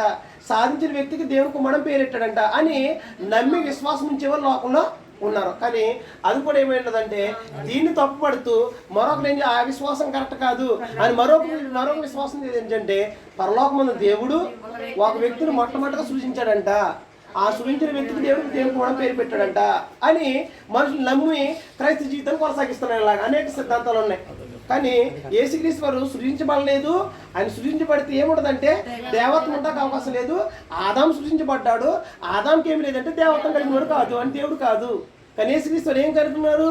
ఆయన దేవత్వం కలిగిన వాడని సృజించబడలేదు. యేసుక్రీస్తు సృజించబడాలని నమ్మినట్లయితే ఆ విశ్వాసం దేవుని ఎదురు అంగీకరించబడదు అనేది రాంగ్ డాక్టర్ అని చెప్పడం జరిగింది. యేసుక్రీస్తు వారు లోకం పుట్టక మునుకున్నారు. సృష్టి చేస్తున్నప్పుడు దేవుని యొద్ద ఉండడానికి గ్రంథం చెప్పింది. రెండు, ఆయన దేవత్వం కలిగి ఉండడానికి గ్రంథం చెప్పింది. సృజించబడితే ఏముండదని చూసామంటే దేవత్వం ఉండడానికి అవకాశము లేదు. రెండోదిగా కూడా పరలోకంలో దేవుడు ఉన్నాడని చెప్పారండి వాళ్ళు. ఆ మూడు కూడా పరలోకంలో ఉన్నాడని చెప్పారు. కానీ అది కరెక్ట్ కాదు. గ్రంథంలో ఎక్కడ ఆధారాలు లేదని కింద అది రెండోది ఇంకో సిద్ధాంతం ఉంది. ఎలాగంటే ఇక్కడ మొదటి 1:37 తీసుకుని దాన్ని లింకేసి అదిగో జ్ఞానం అన్నాడు, ఇదిగో సామెత గ్రంథంలో జ్ఞానం, ఆయన జ్ఞానం పుట్టింది అన్నాడు, సృష్టికి ముందు పుట్టింది అన్నాడు. కాబట్టి ఇలా దేవుని కుమారుడు నమ్మే వాళ్ళు ఉన్నారా చెల్లి? నమ్మే వాళ్ళు ఉన్నారు. దానికి ఏం లేదు, గ్రంథము ఆధారం లేదు. అది క్లారిటీగా చెప్పేశాను. అది భౌతికమైన సృష్టికి సంబంధించిన జ్ఞానం, ఇదేమో ఆత్మ సంబంధం నూతన సృష్టికి సంబంధించిన జ్ఞానం. ఇక్కడ ఇంకే విషయం మాట్లాడంటే ఇక్కడ మనం వ్యక్తీకరణ అలంకరణలో మాట్లాడాడు అక్కడ జ్ఞానాంతలుగా 8 అధ్యాయంలో మాట్లాడిన సందర్భం ఏంటంటే అది సొలొమోన్ గారు మాట్లాడింది ఏంటంటే వ్యక్తీకరణ అలంకరణ అంటే జ్ఞానాన్ని వ్యక్తితో పోల్చి ఏం చెప్పాడంటే లోకం పుట్టక మునుపు సృష్టి ప్రారంభమున నేను యెహోవాను కలగజేసాను, పర్వతాలు పుట్టక మునుపు నేను పుట్టి తిని అంటే జ్ఞానం అక్కడ మాట్లాడుతున్నట్టుగా ఉన్నది. యేసుక్రీస్తువే మాట్లాడినట్టుగా కనబడుతుంది. కానీ అది దేనికోసం అంటే వ్యక్తీకరణ అలంకరణ మాట్లాడే భౌతికమైన సృష్టికి సంబంధించినటువంటి జ్ఞానం అని చూసాం.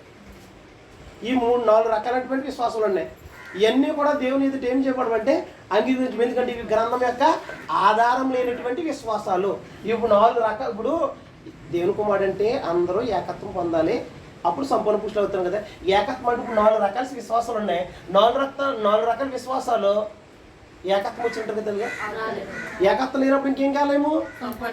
ఏకత్వం అంటే అందరిది ఒకటే విశ్వాసం అయితే ఏకత్వం అవుతుంది. అందరిది ఒకటే విశ్వాసం అంటే అపోస్తుల బోధన బట్టి గ్రంథాన్ని బట్టి ఏకత్వం రావాలి తప్ప మనుషులు ఏం చేశారంటే నాకు నచ్చినట్టుగా నేను చెప్తానండి, ఈ నచ్చినట్టు ఈయన చెప్తున్నాడు, ఆయన నచ్చినట్టు నేను చెప్తాను. మనుషులు ఏం చేస్తారంటే నాకు నచ్చిన వాళ్ళు నా విశ్వాసాన్ని అంగీకరిస్తున్నారు, ఈయన నచ్చినట్టు ఈయన విశ్వాసాన్ని అంగీకరిస్తున్నారు, అది అలా కొనసాగబడుతున్నారు. కానీ గ్రంథం ఏం చెప్తుందండి చోట్ల. మీకు అర్థమైందమ్మా? ఇప్పుడు అందరికీ అర్థమవుతుందమ్మా? కాబట్టి ఇప్పుడు మనం ఆలోచించేది ఏంటంటే యేసు దేవుని కుమారుడిని నమ్మితేనే కానీ మనకు జీవం అనేది అనుగ్రహించబడదు. గ్రంథం ఎందుకు రాయబడింది అని అక్కడ యోహాను సువార్త రాయబడిన ఉద్దేశం ఏంటంటే యేసు దేవుని కుమారుడైన క్రీస్తుని మీరు నమ్మునట్లును నమ్మి ఆయన నామందు జీవం పొందినట్లుగా ఇవి రాయబడిను. అంటే ఎందుకు రాయబడ్డదంట? యేసు దేవుని అమ్మ తల్లిగారు బాగా ఇది చాలా ఇంపార్టెంట్ లెసన్. యేసు దేవుని కుమారుడు అయినటువంటి క్రీస్తుని మీరు నమ్మునట్లు. మీరు నమ్మకపోతే ఏం లేదు, జీవం అనేది అనుగ్రహించబడదు. మరి యేసు దేవుని కుమారుడు అంటే ఇలా మీరు నమ్మారా? ఈ విశ్వాసంలో ఏదైనా ఒక విశ్వాసం అయ్యిందా మీది? యేసే తానే మానవ విమోచన కొరకు జరిగించడానికి శరీరధారిగా వచ్చాడు, మళ్ళీ పరలోకానికి వెళ్ళిపోయాడు, పరిశుద్ధాత్మ రూపంలో వచ్చాడు. కాబట్టి అలాగ త్రియేక దేవుడని నమ్మి అలా దేవుని కుమారుడని నమ్మి వాళ్ళు ఉన్నారు. అలాంటి విశ్వాసం అయితే ఆ విశ్వాసము అదేమన్నదంటే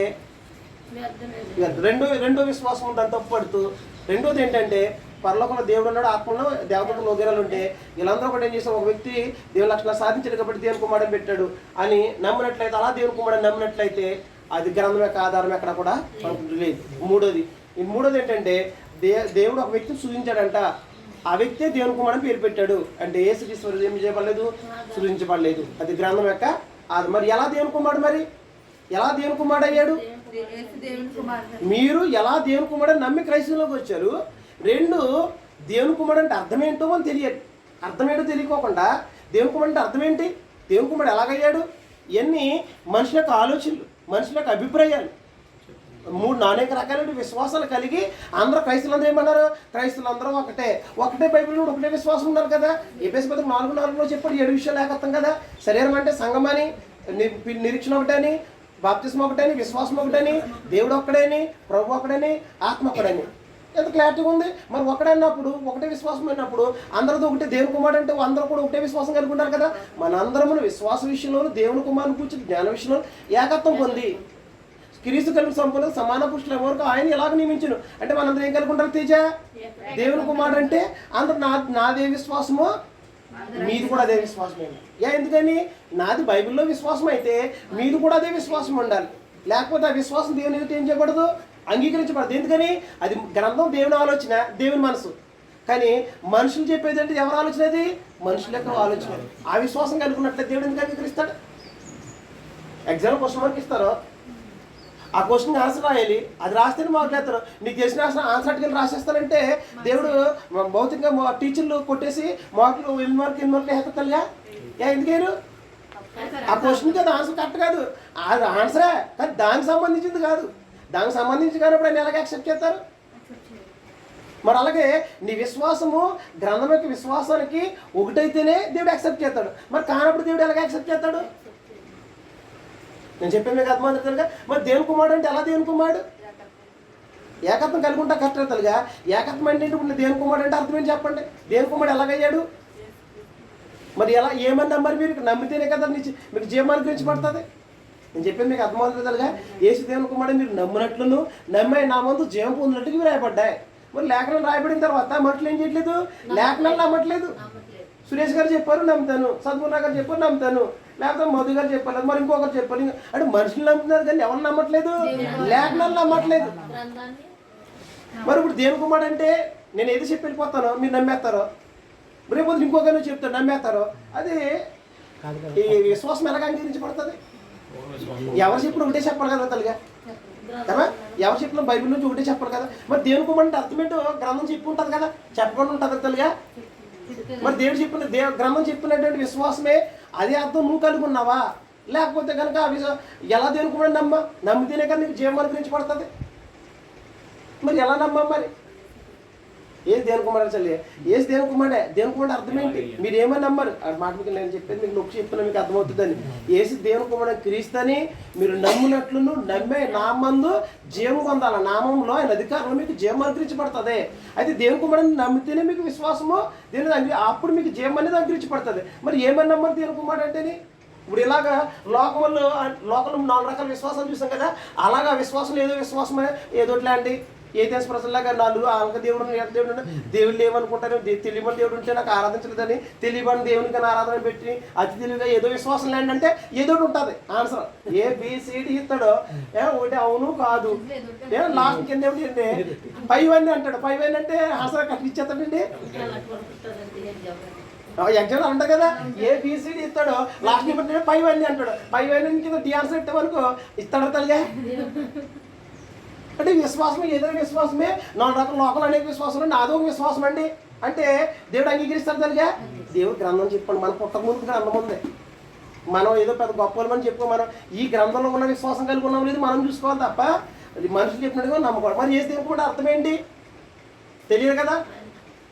మరి బాప్తిస్మం పొందినప్పుడు ఏసు దేవుని కూడా ఒప్పుకునే కదా బాప్తిస్మం పొందుతారు. ఏసు దేవుని కూడా ఒప్పుకున్నప్పుడు తల్లిగా బాప్తిస్మలోకి వెళ్ళినప్పుడు ఎన్ని కంగారు మేము కనిపించట్లేదు మీరు టెన్షన్ పడద్దు. బాప్తిస్మం పొందినప్పుడు ఏసు దేవుని కూడా ఒప్పుకున్నామా? ఒప్పుకుంటున్నానండి. మీరు అన్ని చనిపోయి నీ కోసం నమ్ముతున్నాను. తిరిగి లేపబడి నమ్ముతున్నావా? నమ్ముతున్నాను. అయితే నీకు తండ్రి యొక్క కుమారుడు బాప్తిస్మం ఇచ్చేస్తున్నాను. మరి ఏసు దేవుని కుమారుడు నువ్వు ఒప్పుకున్నావు కదా. ఒప్పుకున్నప్పుడు దేవుని కుమారుడు ఎలాగయ్యాడని దేవుడు అడిగితే నువ్వేం చెప్తావు? దేవుడు అంగీకరించాలంటే అప్పుడు నువ్వు ఒప్పుకున్నప్పుడు ఏమని నమ్మవు? నువ్వు నీటిలోకి వెళ్ళినప్పుడు ఏమని ఒప్పుకొని ఏమి నమ్మి నీటిలోకి వెళ్ళావు అది దేవుడు పనిలోకి తీసుకుంటాడు. మరి నువ్వు బాప్తిస్మలోకి వెళ్ళినప్పుడు ఏసు దేవుని కూడా ఒప్పుకున్నావు కదా. ఒప్పుకున్నప్పుడు దేవుని కుమారుడు అంటే అర్థం ఏంటి? ఏమని తెలిసిన ఒప్పుకున్నావు? పెళ్లి చేసినప్పుడు కూడా ఏమడతారంటే ముందు తీసుకెళ్తే అల్లుడి ఇచ్చేస్తారుగా కట్టించడం ఏం చేస్తారంటే ముందు పెళ్లి చూపులు ఆడతారు. దాంతో క్షమించాలి కానీ ఈ విషయాన్ని జనరల్గా ఎప్పుడు మాట్లాడను. ఏం చేస్తారు? ముందు చూపులు జరిగితే అప్పుడు ఏం చేస్తారంటే ముందు ఏం చేస్తారు? ఇద్దరికి ఇష్టపడి అప్పుడు ఏంటి ఒకరికొకరు తెలుసుకున్న తర్వాత అప్పుడు ఏం చేస్తారు? తాళి కట్టిస్తారు. అప్పుడు నేను పైగా పెళ్లి కూతురు నేను పెళ్లిలో చూస్తే నువ్వు పెళ్లి చూపులో చూసింది అమ్మాయి కదంటే అదే పెళ్లి కట్టిన పెళ్లి కూతురు అక్కడ ఏమంటే పెళ్లి చేయడం పరిస్థితి పిల్లలు ఏమంటే ముసుగు అంటారు. నువ్వు పెళ్లి చూసిన అమ్మాయి ముందు ఈ అమ్మాయినా అంటాడు, ఈ అమ్మాయి అని అంటాడు. కాదని అనుకో ముసుగే చేశారనుకో అయిపోయి నేను చూసిన తోటి అప్పుడు చేశాను నేను చేయండి కుదరదు. ఇంకా అయిపోయిన తర్వాత ఇంకేం జరగదు? కుదరదు. అలాగే ఇక్కడ కూడా ఏమవుతుందంటే ఏదో క్షమించాలి ఇలాంటి చెప్పమని అనుకునేదిగా కరెక్ట్ కాదు. ఎందుకంటే నాకు క్షమించమని అందుకు అడిగాను. అది యాక్చువల్ మీకు అర్థం అవడం కోసం చెప్తాను. ఎందుకంటే మీకు అర్థం అవట్లేదు. యాక్చువల్గా అంటే దేవుని కుమారుడు మీరు ఒప్పుకున్నారంటే మరి ఏమని తెలిసి ఒప్పుకున్నారు? ముందు తెలుసుకునే కదా నీటిలోకి వెళ్ళాలి. నేను చెప్పేది తండ్రి చెప్పాలి కరెక్టే, వెళ్ళలేదు కరెక్టే. మరి దేవుని కుమారుడు మీరు ఎలా తెలిసి ఒప్పుకున్నారు? దేవుని కుమారుడు అంటే అర్థం ఏంటి? నేను చెప్తాను, మీరు ఇబ్బంది పడద్దు. దేవుని కుమారుడు అంటే అర్థం ఏంటంటే తల్లిగా గ్రంథం చెప్పాలి. నేను చెప్పినా కూడా మీరు నమ్మకండి. యేసు కుమార్ గారు చెప్పారండి అని నమ్మాలంటే మీరు మోసపోతున్నా నాకని వెళ్ళిపోతారు. సురేష్ గారు చెప్పారు కదా నమ్మితే నాకని వెళ్ళిపోతారు. మీరు ఎవరు చెప్తే నమ్మాలంటే బైబిల్ చెప్పాలి. బైబిల్ చెప్తే మీరు నమ్మండి లేదా మానేయండి. యోహాను సువార్త 1వ అధ్యాయం 47 వచ్చిన చదువుతాం. యేసు దేవుని కుమారుడు అంటే అర్థమని రాసుకోరు తల్లి. దానికి ఆన్సర్ మీకు ఇచ్చేస్తున్నాను. ఆన్సర్ యేసు దేవుని కుమారుడు అంటే అర్థం అని పెట్టుకోండి. నిర్వచనం కూడా చెప్తాను. ఇక్కడ 43 నుంచి తెలుగుగా బాగా అర్థమవుతుంది. 47 వరకు రాసుకోండి.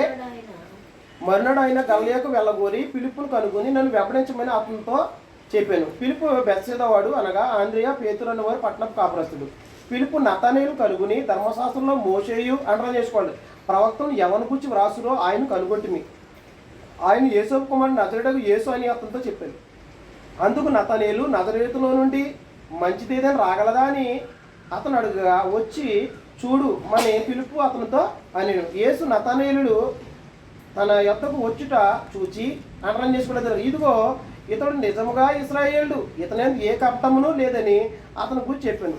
నన్ను నువ్వు ఎలాగూ ఎరుగుదు అని నతానేలును ఆయనను అడగగా, అంటే యేసును అడగా, యేసు ఫిలిప్పు నిన్ను పిలవక మునిపే నీవు అంజూరపు చెట్టు కింద ఉన్నప్పుడే నిన్ను చూసితనని అతనితో చెప్పాను. అండరాన్ చేసుకోండి. ఇప్పుడు నతానేలు, బోధకుడా నువ్వు దేవుని కుమారుడు, ఇశ్రాయేలు రాజు అని అతనికి ఉత్తరం ఇచ్చాను. ఏం జరిగిందంట తల్లి? ఇలా చూడండి, ఆన్సర్ వచ్చేసింది. అక్కడ ఏముందంటే ఇలా చూడండి ఒకసారి. ఇక్కడ ఫిలిప్పు ఏం చేశారంటే, నతానేలుని గలిలోకి వెళ్తున్నప్పుడు మేము ఇదిగో ధర్మశాస్త్ర గ్రంథంలోను మోషే గ్రంథంలోను ఎవరిని గురించి రాయబడిందో ఆయన మేము కనుక్కున్నాం. ఎక్కడ?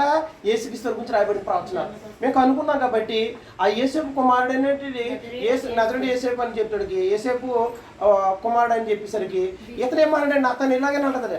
నతానేలు ఏమన్నాడంటే, నజరేతు నుంచి ఏదైనా మంచిది రాగలదా అని అన్నప్పుడు, అయితే నువ్వు వచ్చి ఒకసారి చూడు అన్నాడు. ఎవరు? ఫిలిప్ గారు. ఈయనేం యేసుక్రీస్తు దగ్గరికి వస్తున్నారు. ఎవరు? నతానేలు. వస్తున్నప్పుడు యేసుక్రీస్తు వారు ఇలా చూడతారు, చదవక్కర్లేదు, ఇలా చూడండి. యేసుక్రీస్తు వారు నతానేలుని చూసి ఇతడు నిజంగా ఇశ్రాయేలు అన్నాడు. ఇతను ఏ కపటం లేదన్నాడు. నిజంగా ఇశ్రాయేలు అంటే నిజంగా ఇశ్రాయేలు కూడా ఉంటారనే కదా అని అర్థం. ఇతను ఏంటి ఏ కపటం లేనాడు, నిజమైనటువంటి ఇశ్రాయేలు అంట. నిజం కానీ అలాగే క్రైస్తవులు ఉన్నారు, అబద్ధం నిజమైన క్రైస్తవులు ఉన్నారంటే నిజం ఉందంటే అబద్ధం కూడా ఉన్నట్టే కదా తల్లిగా. ఆత్మందరూ తేజ నిజం ఉన్నదంటే అబద్ధం కూడా, అంటే నిజమైన ఇశ్రాయేలు ఉన్నాడంటే అబద్ధమైన ఇశ్రాయేలు కూడా ఉన్నాడనమాట. ఉన్నాడని చెప్తూ యేసుక్రీస్తు ఏమన్నాడంటే, నువ్వు నిజంగా ఇశ్రాయేలు అని చెప్పేసరికి ఈయన అన్నాడు, నువ్వు నన్ను ఎలా గెలిగితివి అని నతానేలు యేసుక్రీస్తు అడిగినప్పుడు యేసుక్రీస్తు అన్నాడు, నిన్ను పిలవకపోనిపే ఆ అంజూరపు చెట్టు క్రింద ఉన్నప్పుడే నేను నిన్ను ఎరిగితిని. అంటే ఎక్కడో ఉన్నప్పుడు ఈయన ఎరగటం అనేది అదేంటంటే ఇంద్రియం ఎరిగిన వాడు ఎవరంటే దేవత్వ యొక్క లక్షణం. మీ హృదయం ఏముందో నేను చెప్పలేదు తల్లి అంటే అది కదమ్మా, వేరే సందర్భం మీరు ఎక్కడికి వెళ్ళదు. అంటే ఇక్కడ ఏమన్నాడు? అంతరేంద్రియంలో ఏముందో తెలిసినవాడు ఎవరంటే దేవత్వ యొక్క లక్షణం. ఏ లక్షణం అంటే అది దేవత్వ యొక్క లక్షణం. అందరూ మీ హృదయం చెప్పగలరా తల్లి కదా? నేను నా హృదయం మీరు చెప్పగలరా? చెప్పలేదు. దేవుడికి మాత్రమే సాధ్యమయ్యే గుణం అన్నమాట. స్పెసిఫిక్గా అంతరేంద్రియంలో ఏమంటే నువ్వు అంజూరపు చెట్టు కింద ఉన్నప్పుడు పిలుపు నేను పిలవకపోనిపోయి నిన్ను ఎరుగుతున్నాను అన్నప్పుడు ఇతను గుర్తించాడు. ఎవరు? నతానేలు. అప్పుడు అనండి నతానేలు, బోధకుడా నీవు దేవుని కుమారుడు ఏమన్నాడండి? ఎప్పుడు ఒప్పుకున్నాడైనా అంతరేంద్రియం ఎరిగిన వాడని ఎప్పుడైతే ఇతను చెప్పాడో అతను దాన్ని ఎందుకు విశ్వాసం చేయమన్నాడంటే, నీవు దేవుని కుమారుడు యేసుక్రీస్తు అని నేనేమన్నాడమ్మా? దేవుని కుమారుడు అని చెబుతూ అక్కడ ఆన్సర్ చెప్పాడు. దేవుని కుమారుడికి అర్థం ఏంటి చెప్పాడు తెలుగా? ఇశ్రాయేలు రాజు. దేవుని కుమారుడు అంటే అర్థం ఏంటో తెలుగా? ఇశ్రాయేలు రాజు. అది దాని అర్థం ఏంటో తల్లి? దేవుని కుమారుడు అంటే అర్థం ఏంటంటే తల్లిగా, కుమారుడు అంటే అర్థం ఏంటంటే యూదుల రాజు అని అర్థం పడుతుంది. యూదుల రాజు అని అర్థం కుమారుడు అంటే. వాస్తవానికి అయినా నిత్యత్వం నిలబడి కుమారుడు భూమి మీదకి వచ్చినప్పుడు గుర్తుపెట్టుకోండి ఏంటంటే ఇశ్రాయేలు రాజు. ఎవరు ఇశ్రాయేల్ రాజు అంటే? యేసుక్రీస్తు వారు అంట ఇశ్రాయేల్ రాజు. నువ్వు దేవుని కుమారుడు అంటే ఏంటి? ఇశ్రాయేల్ రాజు అంటే దాని అర్థం ఏంటంటే దేవుని పక్షంగా ఉండి కూర్చుండి దేవుని సింహాసనం మీద దేవుని ప్రజలను పరిపాలించడం అర్థం. అంటే యేసుక్రీస్తు ఏం చేస్తారంటే తెలుగా? ఇశ్రాయేల్ని పరిపాలిస్తారంట. దేవుని ప్రజలైన వారిని ఏం చేస్తుంటాడు? ఆయన పరిపాలిస్తుంటాడు. ఈయన ఇశ్రాయేల్ రాజు అంటే దీనికి ఒక బ్యాక్గ్రౌండ్ ఉంది. మళ్ళీ దీనికి వెనక రావాలి. మళ్ళీ మనం దీనికి ఈ మాట అర్థం కావాలంటే మళ్ళీ ఎంత వెనక వెళ్ళాలంటే చరిత్ర చెప్తాను. ఎలా అంటే యేసు దేవుని కుమారుడు అంటే అర్థం ఏంటంటే ఇశ్రాయేలు రాజు. అంటే ఇశ్రాయేల్ రాజు అంటే అర్థం ఏంటంటే ఇశ్రాయేల్ని ఏలుబడి చేసేవాడు లేదా పరిపాలించేవాడు అని అర్థం. రాజు అంటే అర్థం ఏంటంటే పరిపాలించేవాడు, ఏలిక అని అర్థం. ఏలికన్నా పరిపాలించేవాడన్నా ఏలుబడి చేయవాడన్నా ఒకటే. అంటే ఏంటనమాట ఇశ్రాయేల్ రాజు అంటే నేనే పరిపాలించేవాడు, ఏలుబడి చేసేవాడు, ఏలిక. ఎవరు? యేసుక్రీస్తు వారు. ఆయన గుర్తించాడు. అంటే ఆయన్ని దేవుడు ఎందుకు పంపించాడంట? ఇశ్రాయేలుకి రాజుగా పంపించాడు. వాస్తవానికి దీనికి ముందు బ్యాక్గ్రౌండ్ ఏంటంటే ఇలాగేనండి. ఐగుప్తు దేశంలో అబ్రహాం సంతానము, ఇస్సాకు సంతానం, యాకోబు సంతానం అన్న ఒకటే. ఇశ్రాయేలు 430 సంవత్సరాలు నివసించారు. నివసించిన తర్వాత దేవుడు విడిపించి తీసుకొచ్చాడు పరమందున్న దేవుడు. తీసుకొచ్చినప్పుడు ఏం చేశారంటే, మీరు నా నిబంధనటువంటి ప్రజలు, మీరు నాకు ఒక రాజ్యంగా ఉండాలి. రాజ్యంగా ఉంటే ఈయన ఏం చేస్తాడు? పరమందున్న దేవుడు వారిని పరిపాలిస్తాడు. పరమందున్న దేవుడు తానే రాజుగా ఉండి ఇజ్రాయేల్ని పరిపాలించడానికి దేవుడు వారితో ఏం చేసుకున్నాడు? నిబంధన చేసుకున్నాడు. నిర్గమకాండము 19:5. కొంచెం స్టోరీ కొంచెం ఎక్కువ చెప్పుకురావాలి. మీకు వెనక్కి వెళ్తాను కొంచెం.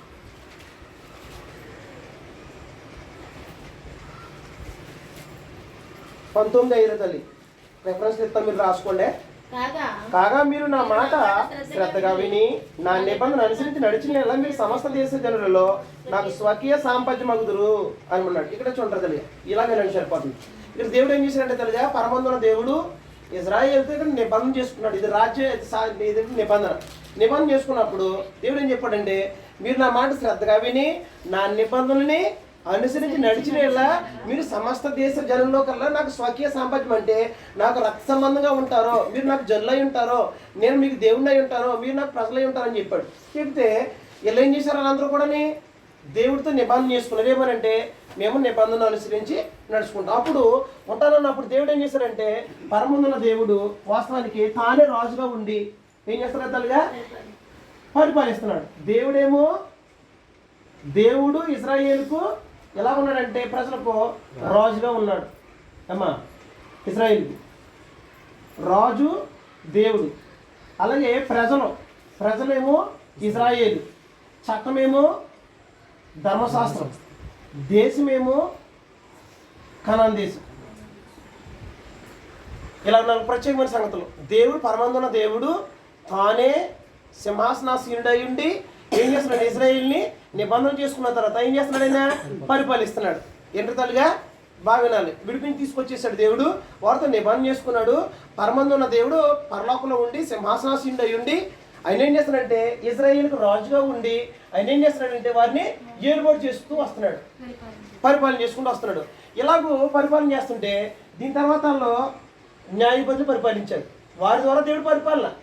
2 మోషే ద్వారా పరిపాలించాడు. యెహోషువ తర్వాత న్యాయాధిపతులు. తర్వాత ఏం జరిగిందంటే, వీళ్ళు ఏం చేశారంటే, న్యాయాధిపతులు మాకు వద్దు, మాకేంటంటే పరమందున్న దేవుడు ఎక్కడో రాజుగా ఉన్నాడు కాబట్టి సింహాసనం మాకు కనపట్లేదు కాబట్టి మాకు భూ సంబంధమైనటువంటి రాజు కావాలని చెప్పి సమూయేలు న్యాయాధిపతికి ఉన్నప్పుడు సమూయేలు దగ్గరికి వెళ్ళి ఏం చేశారంటే, విన్నవించుకున్నారు. ఏమని? మాకు సకల మర్యాద చెప్పున ఈ ఫిలిస్తీన్లకు ఎలాగైతే రాజు ఉన్నాడో, రాజు అంటే సింహాసనం మీద కూర్చుండాలా, గుర్రం మీద వెళ్ళి కత్తి పట్టుకుని స్వారీ చేస్తే మాకు అలాంటి రాజు కావాలని చెప్పి వీళ్ళు ఏం చేశారంటే, మాకు సకల మర్యాద చెప్పు మాకు ఒక రాజుని నియమించమని సమూయేలు దగ్గరికి వెళ్ళారు. అప్పుడు సమూయేలు ఏమన్నాడంటే, వీళ్ళ కోసం దేవునికి ప్రార్థించాడు. ఇదిగో ప్రజలను నేల లేకుండా చేశారంటే, అప్పుడు దేవుడు ఏం చెప్పాడంటే, ప్రజలు కాదు, నిన్ను కాదు ఏళ్ళలేకుండానే నన్నే ఏళ్ళలేకుండా ఏం చేశారు? కోరుకున్నారు. కాబట్టి వారు కోరిక చెప్పు నువ్వేం చేస్తావంటే, ఒక రాజును నియమించమన్నాడు. ఎంతమందినమ్మా? ఒక రాజును నియమించమన్నాడు. సామెతలు క్షమించాలి. మొదటి సమూయేలు గ్రంథం 8వ అధ్యాయము చూద్దాం, మీకు బాగా అర్థమవుతుంది. 4వ వచనం చూద్దాం. మొదటి సమూయేలు గ్రంథము.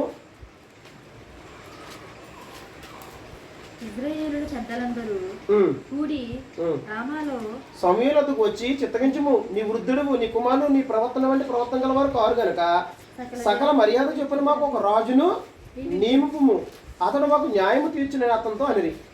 మాకు న్యాయము తీర్చుటకే రాజును నియమింపని వారు అనిన మాట సమూయేలు దృష్టికి ప్రతికూలంగా ఉండెను గనుక సమూయేలు యెహోవాకు ప్రార్థన చేశాను. అందుకు యెహోవా అండర్లైన్ చేసుకోవాలి, సమూయేలునకు సెలవిచ్చింది ఏమనగా, జనులు నీతో చెప్పిన మాటలు అన్నిటి ప్రకారముగా జరిగింపు. వారు నిన్ను విసర్జింపలేదు కానీ తమ్మును ఏలనేకుండా నన్నే విసర్జించున్నారు. ఎవరు మాట్లాడుతున్నారు ఇక్కడ? దేవుడు సమూయేలుతో మాట్లాడతాడు. ఈ మాట్లాడిన సందర్భం ఏంటి?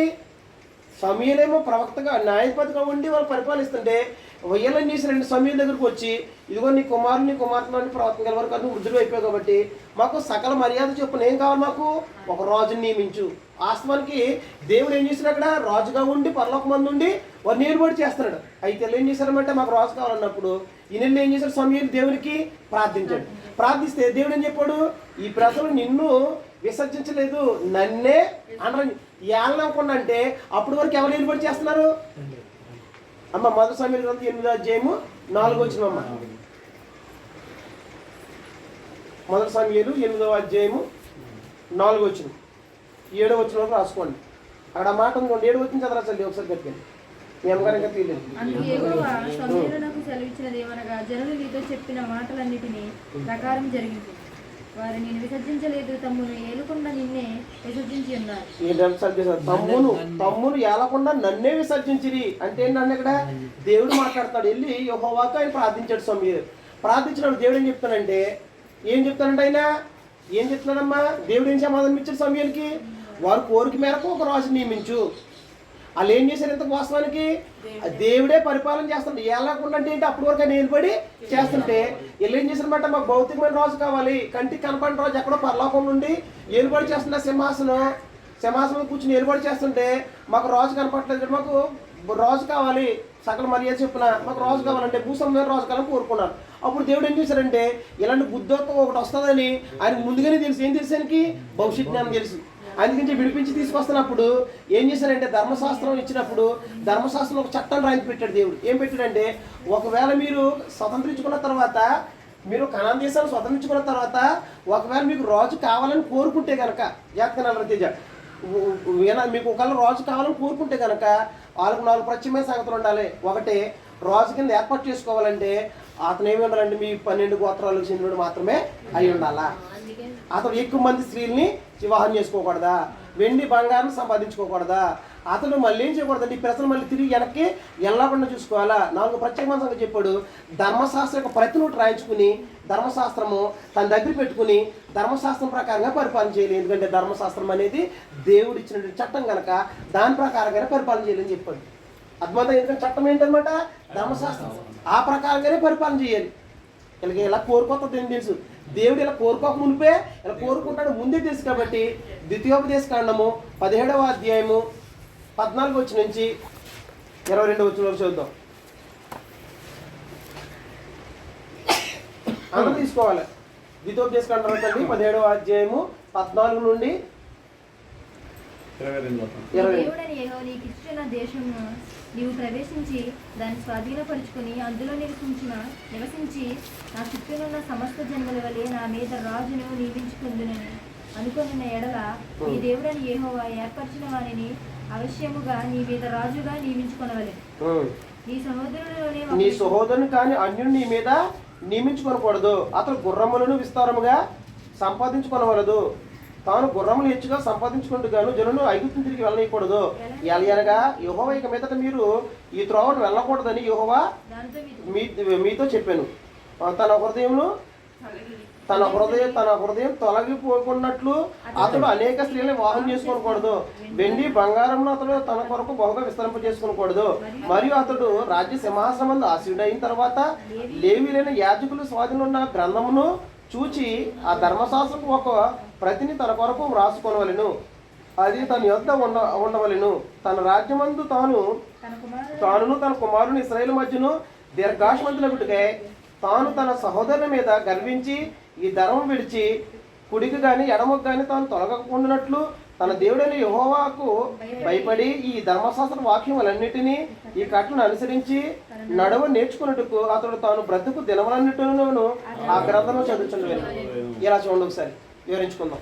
ఇక్కడ ఏం చెప్తున్నానంటే దేవుడు ధర్మశాస్త్రం ఇచ్చినప్పుడు నిబంధన ఇస్తున్నప్పుడు ఏం చెప్పాడంటే ఇంకా ఐగుప్తు తీసుకెళ్ళలేదు. అప్పుడే దేవుడు ఏంటంటే వాళ్ళు కోరుకుంటారు. ఏం చేసేదానికి భవిష్యత్తు తెలుసు.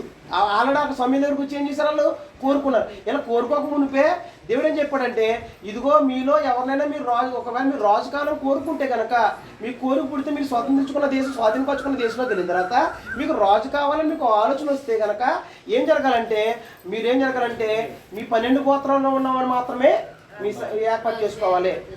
కానీ అన్యుణ్ణి అంటే 12 గోత్రాలు కానివ్వండి ఎవరు కూడా ఏం చేయకూడదు? అన్యుణ్ణి మీరు రాజుగా నియమించుకోకూడదు. అడుగుతున్నాడు మళ్ళీ ఏం చేయకూడదు అంటే ఎక్కువ మంది స్త్రీలను వివాహం చేసుకోకూడదు. వెండి బంగారం గుర్రాలని రౌతులను ఎక్కువ సంపాదించుకోకూడదు. అతను ఇంకేం జరగాలంటే తన మనసు గర్వించి 12 గోత్రికలు అంటే 1 లక్షల జనాభాకి నేను రాజుని కాదని అతను గర్వించే అవకాశం ఉంది. కాబట్టి నువ్వు గర్వించి కొన్ని కోరిని పాడైపోకుండా ఉండాలంటే నువ్వు ధర్మశాస్త్రం ఏముంటుందంటే లేవీలు మందిరం వేరే చోట ఉంటుంది, ఆ మందిరం లేవిని పనిచేస్తుంటారు. వాళ్ళ దగ్గర దేవుని ధర్మశాస్త్రం అనేది ఉంటుంది. వాళ్ళ దగ్గర ఒక ప్రతిని రాచుకుని తన దగ్గర పెట్టుకుని ధర్మశాస్త్రం చదువుతూ ఏం జరగనమాట ఇతను పరిపాలన అనేది చెయ్యాలి. దేని ప్రకారంగా చేయాలి? తన సొంతంగా చేయడం లేదు, ధర్మశాస్త్రం ప్రకారంగా పరిపాలన చేయాలి. అయితే వీళ్ళు ఏం చేశారంటే దేవుడు కోరుకున్నట్టుగా, దేవుడు అనుకున్నట్టుగా వీళ్ళు ఏం చేశారు? సమయం దగ్గరకు వచ్చి మాకు ఒక రాజును నియమించమన్నారు. అప్పుడు దేవుడు ఏమైనా అనిపించాడు? మీ 12 గోత్రంలో మాత్రమే రాజుగా ఏర్పాటు చేసుకోవాలన్నప్పుడు మొట్టమొదటిగా రాజుగా అయింది ఎవరంటే సౌలు. ఎవరమ్మా? సౌలు బెన్యమీను గోత్రం చెందినవాడు. 12 గోత్రంలో గోత్రం కాబట్టి బెన్యమీను 12 అతను బెన్యమీను గోత్రం చెందిన రాజును ఏం చేశారంటే వాళ్ళు ఏం చేశారు? తల్లిగా రాజుగా నియమించాడు దేవుడు. అది కూడా దేవుడు అనుమతితోడే. అయితే ఆ సౌలు ఏం పరిపాలన ఎలా చేయాలి? రాజు అయిన తర్వాత గర్వించి మనసుని చెడిపోకూడదు, ధర్మశాస్త్రం ప్రకారంగా పరిపాలన చేయాలి.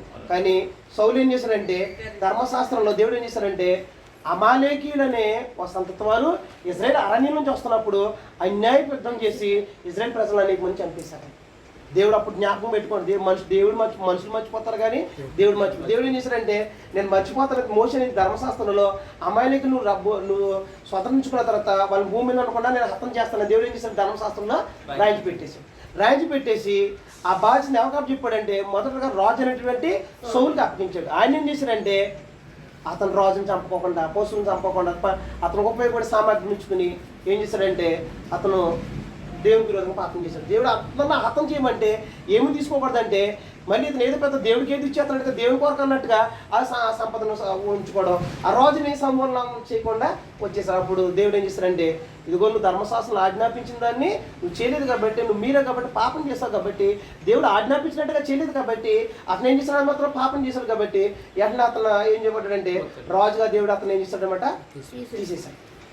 తీసేసిన తర్వాత సౌలు తర్వాత దావీదుకి సౌలు తర్వాత ఎవరు రాజు అయ్యారు? దావీదు రాజు అయ్యారు. దావీదు రాజు అయినప్పుడు దేవుడు దావీదుతో ఒక శాశ్వతమైన నిబంధన చేసుకున్నాడు. ఏంటో తల్లిగా ఇప్పుడే బాగా తల్లి దేవుని కుమారుడు ఎలాగైతే ఆన్సర్ ఇక్కడ వస్తుంది. ఎలా దేవుని కుమారుడు అయ్యాడంటే దేవుని కుమారుడు అంటే అర్థం ఏం చూసాం మనం? ఇశ్రాయేలు రాజు అంటే పరిపాలించేవాడు, ఏలుబడి చేయవాడు, అలాగే ఏలిక. ఎవరిని? ఇజ్రాయేల్. వాస్తవానికి ఇజ్రాయేల్ ప్రజలు ఏర్పాటు చేసింది ఎవరు? పరమందులో దేవుడు అయితే మాకు భౌతికమైన రాజు కావాలి, మాకు కనిపించిన దేవుడు మాకు రాజు వద్దు, కనిపించే రాజు కాదని కోరుకున్నారు. ఆ రాజు ఏమో దుర్మార్గంగా ప్రవర్తించాడు. అతను దేవుడు దించేసి తర్వాత మళ్ళీ ఏం చేశారు? దావీదుని చేశారు. ఇలా దావీదు కాదు, దావీదు తర్వాత సొలొమోను తర్వాత మళ్ళీ 12 గోత్రాలు ఏమైపోయారంటే 2 భాగాలు విడిపోయారు, ఉత్తర రాజ్యము దక్షిణ రాజ్యం. ఇలా విడిపోయిన తర్వాత ఇంచుమించుగా ఇందులో ఉత్తర రాజ్యంలోనేమో ఒకరు కూడా సరైన పరిపాలన చేయలేదు. 2 ఇక్కడ కూడా ఏం జరగలేదంటే సొలొమోను కూడా సరిగ్గా పరిపాలన చేయకపోతే మీ తండ్రి మమ్మల్ని చాలా హింసించాడు కాబట్టి నువ్వే మంచిగా పరిపాలన చేసి మేమందరం నీకే మద్దతు ఇస్తామంటే నా తండ్రి కంటే కఠినంగా పరిపాలన చేస్తారని రెహబాము చెప్పడంతో వీళ్ళందరూ 2 భాగాలుగా విడిపోయారు. ఒక రాజ్యము 2 రాజ్యాలు అయిపోయింది, 2 సింహాసనాలు అయిపోయినాయి. అప్పుడు వీళ్ళు ఏం చేశారంటే ఇందులో యోధా రాజ్యం అనేది ఒక రాజ్యము, ఉత్తర రాజ్యం అనేది ఒక రాజ్యం, ఇశ్రాయేల్ రాజ్యం 2 రాజ్యాలు అయిపోయిన తర్వాత ఇందులో 20 మంది రాజులు, అంత 19 మంది రాజులు ఏమైపోయింది? ఒక్కరు కూడా ఏం చేయలేదు సరైన పరిపాలన. అప్పుడు వీళ్ళు అన్నారు మరి మాకు రాజు కావాలి, దావీదులకు మంచి పరిపాలన చేసేకాలంటే అప్పుడు దేవుడు ఏం చేశారంటే దావీదుతో ప్రమాణం చేశాడు. చదువుదాం 2 సమూయేలు 7:12 చదువుదాం.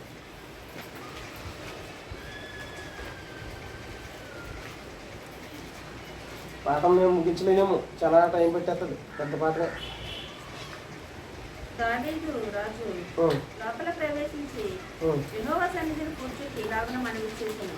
అమ్మా 2 సమూయేలు 7:12 నీ దినములు సంపూర్ణమగినప్పుడు నీవు నీ పితరులతో కూడా నిద్రించిన తర్వాత నీ గర్భం నుండి వచ్చిన నీ సంతతిని హెచ్చించి రాజ్యమును అతనికి స్థిరపరిచేదును.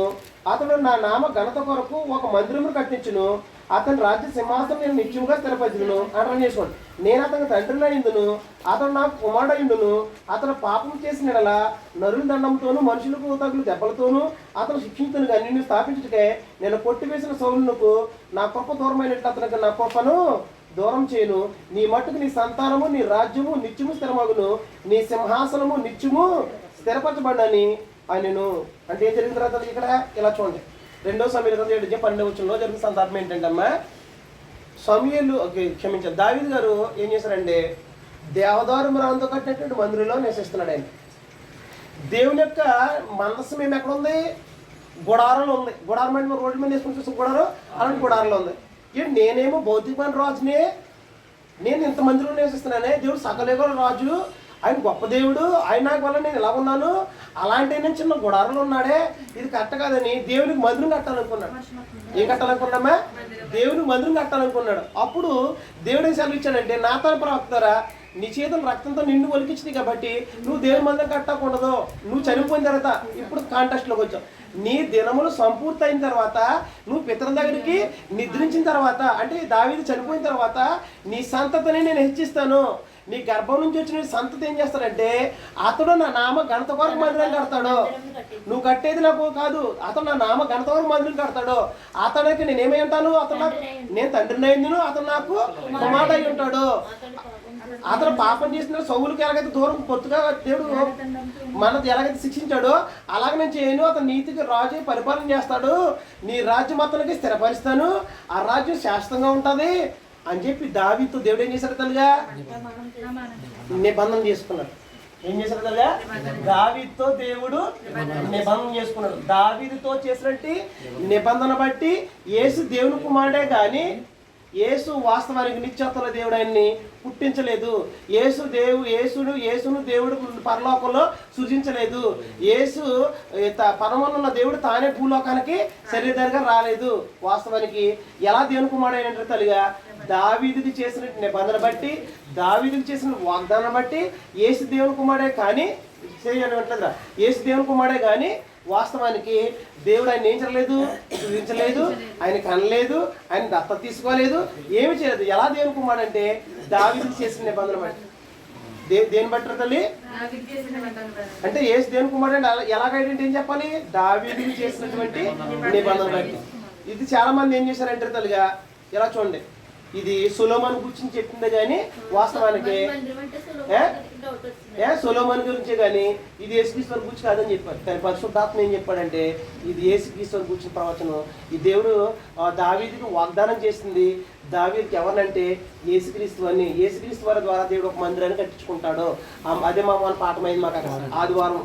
దేవుడు యేసుక్రీస్తు వారు కట్టేటువంటి మందిరం నివసిస్తాడు, నువ్వు కట్టే మందిరం దేవుడు నివసిస్తాడు, నీ కోసం నా కోసం మందిరం కట్టే నువ్వు కాదు ఆయన యేసుక్రీస్తు వారు కట్టాలని చెప్పి, యేసుక్రీస్తు కట్టే దాంట్లో నేను నివసిస్తానని చెప్పి దేవుడు ఇంకేం చెప్పాడంటే నేను అతనికి కుమారుడు దావీదు సంతానంలో పుట్టేవాడిని దేవుడు తన కుమారుడుగా చేసుకుంటాడంట, అతనికి అతను తండ్రి అయి ఉంటాడంట, ఆ పుట్టినోడు ఏమో అంటే దేవునికి కుమారుడు అయి ఉంటాడంట అని దేవుడు దావీదుతో ప్రమాణం చేసుకున్నాడు. నాతాను ప్రవక్త ద్వారా ఇదంతా తెలియజేసిన సందర్భం.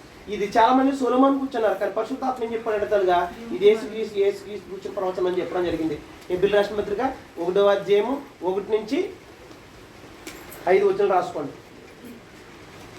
పూర్వకాలమందు నానా సమయముల్లోనూ నానా విధములుగాను ప్రవక్తల ద్వారా మన పితరులతో మాట్లాడిన దేవుడు ఈ దినములను అంతమందు కుమారుని ద్వారా మనతో మాట్లాడాడు. ఆయన కుమారుని సమస్తకు వారసునిగా నియమించును, ఆయన ద్వారా ప్రపంచం నిర్మించును, ఆయన దేవుని మహిమ యొక్క తేజస్సును, ఆయన తత్వం యొక్క మూర్తి మంత్రములయ్యుండి తన మహత్తు గల మాట చేత సమస్తమును నిర్వహించుచు పాపం విషయమై శుద్ధీకరణ తానే చేసి దేవతల కంటే ఎంత శ్రేష్టమైన నామం పొందునో వారికంటే ఎంత శ్రేష్ఠుడే ఉన్నత లోకమందు మహామహుడు దేవుని కుడి పార్శ్వన కూర్చుండెను.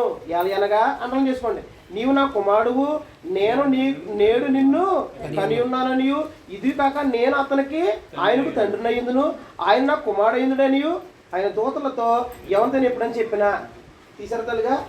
ఇదేం మాట్లాడాడు ఎంతకని దేవుడు అంట హెబ్రీ పత్రిక 3వ అధ్యాయం 1 నుంచి 5 వచనాలు ఏముంది అక్కడ? ఏముందంటే తల్లిగా హెబ్రీ పత్రిక 1వ అధ్యాయం 1 నుంచి 5 వచనం ఏముందంటే పూర్వకాలంలో నానా సమయంలో నానా విధంగా ప్రవక్తల ద్వారా పితరులతో మాట్లాడిన దేవుడు ఈ దినం అంతమంది ఎవరితో మాట్లాడంట? కుమారుని ద్వారా మాట్లాడాడు. కుమారుని సమస్తములకు వారసుగా నియమించాడు. ఆ కుమారుడు దేవుని యొక్క తత్వము అంటే దేవుని యొక్క స్వరూపం కలిగిన వాడు, తత్వం యొక్క స్వరూపమును ఇంకేమన్నాడంటే మహిమ యొక్క తేజస్సును అయి ఉన్నాడని చెప్తూ ఆ కుమారుడు ఏమైనాడంట? తన మాట చేత సమస్తం నిర్వహించు పాపము విషయమై శుద్ధీకరణ తానే చేసి, అంటే పాప విషయమై శుద్ధీకరణ చేసింది ఎవరమ్మా? యేసుక్రీస్తు. పాప విషయమై తానే శుద్ధీకరణ చేసి ఇంకేం చేశాడంట? దేవదూతల కంటే శ్రేష్టమైన శ్రేష్ఠుడే ఉన్నత లోకమందు మహామహుడు దేవుని కుడి పార్శ్వన కూర్చున్నాడు. అంటే పాప విషయమై శుద్ధీకరణ ఎప్పుడు చేశాడు? ఆయన శిలువలో చనిపోయి సమాధి చేయబడి తిరిగి లేపడిన తర్వాత అప్పుడు ఏం చేయబడ్డాడు? ఆయన 40 దినాలు అక్కడ అగబడి అప్పుడు ఎక్కడికి వెళ్ళాడు? ఆయన పరలోకానికి వెళ్ళాడు. మహామహుడకు దేవుని కుడిపార్శ్వం మంది కూర్చున్నాడు. ఎప్పుడు ఇక్కడ భూమి మీద నుంచి ఎప్పుడైతే పాపిష్మ శుద్ధీకరణ చేసి పాపిష్మ చనిపోయాడు మనుషులందరి నిమిత్తం తిరిగి లేపడిన తర్వాత ఆయన ఎక్కడికి వెళ్ళాడు తల్లిగా? పరలోకం మంది దేవుని కుడిపార్శ్వం కూర్చున్నాడు. కూర్చున్న తర్వాత అంటే ఎలా దేవుని కుమారుడు అంటే తల్లిగా? శిలువ మరణం తర్వాత. ఎలా తల్లిగా? శిలువ మరణం తర్వాత. శిలువ మరణం తర్వాత దేవుని కుమారుడు. ఎలాగంటే అక్కడ చెప్పాడు, ఎప్పుడైతే శిలువ మరణం తర్వాత దేవుడు మృతుల్లోంచి లేపేశాడో, లేపి తన కుడిపార్శ్వం కూర్చుని పెట్టుకున్నాడో, కూర్చుని పెట్టుకున్న తర్వాత మాట్లాడుతున్నాడు అంటే ఏమని? నేడు నేను నిన్ను కని ఉన్నాను. ఎలా కన్నాడు ఆయన? మృతుల్లో నుంచి తిరిగి లేపిన కారణాలు. అంతే తప్ప దేవుడు అని ఏం జరగలేదు, కనలేదు, తానే శరీరంగా రాలేదు. అలా దేవుని కుమారుడు కాదు. ఎలా కుమారుడు అంటే దావీదుకు చేసిన నిబంధన బట్టి అతను దావీ సంతానంలో పుట్టి ఏం చేశారు? అతను దావీ సంతానంలో పుట్టాలి. పుట్టకపోతే దేవుని కుమారుడు ఇంతకు అవకాశం లేదు. అతను దావీ సంతానంలోనే పుట్టాలా. ఎందుకంటే దేవుడు దావీదుకి వాగ్దానం చేశాడు. కాబట్టి అతను దావీ సంతానంలో పుట్టి ఏం చెప్పాడంటే పాప విషయమే శుద్ధీకరణ చేసి ఎంతో మహామహుడుకు దేవుని యొక్క కుడిపార్శ్వానికి కూర్చున్నాడు. కూర్చున్న తర్వాత మాట్లాడతాడంట దేవుడు ఏమని? నేడు నేను నిన్ను కని ఉన్నాను. ఎలా కన్నాడు? శిలువ మృతుల్లోంచి లేపి తన కుడిపార్శ్వం కూర్చొని పెట్టుకుని అప్పుడైనా అన్నాడు, నేను నీకు తండ్రిని అయ్యిందును, నీవు నాకు కుమారుడు. ఆ మాటలు దాకా ఎక్కడ చూసాం మనం? 2 సమూయేలు గ్రంథం 7:12 వచనంలో నేను అతను తండ్రిని అయ్యిందును, అతను నాకు కుమారుడు. అంటే దావీదుకు వాగ్దానం చేసింది ఎవరన్నమాట? యేసుక్రీస్తు అని వచ్చిన తేటగా మాట్లాడుతుంది. అంటే వాస్తవానికి అది సొలొమోను గురించి కాదు, భౌతికంగా సొలొమోను గురించి, కానీ అందులో ఆత్మ సంగతం ఏంటంటే ఆత్మ సంబంధం మీద దేవుడు దావీదుకు వాగ్దానం చేసింది యేసుక్రీస్తు వారిని. అందుకే ఆయన ఎక్కడ పుట్టాలి? ఎక్కడ? దావీదు. అందుగురించే మేక గ్రంథం 5:2 వచనంలో ఒకసారి చదువుతాం. మేక గ్రంథం 5:2 వచనంలో ఆయన ఎక్కడ పుట్టాలని చూసామమ్మ తల్లిగా? అది కానీ ఎక్కడ పుట్టాడైనా చదివేద్దాం, అక్కడ ఉంటుంది, చదివేద్దాం. మేక 5:2లో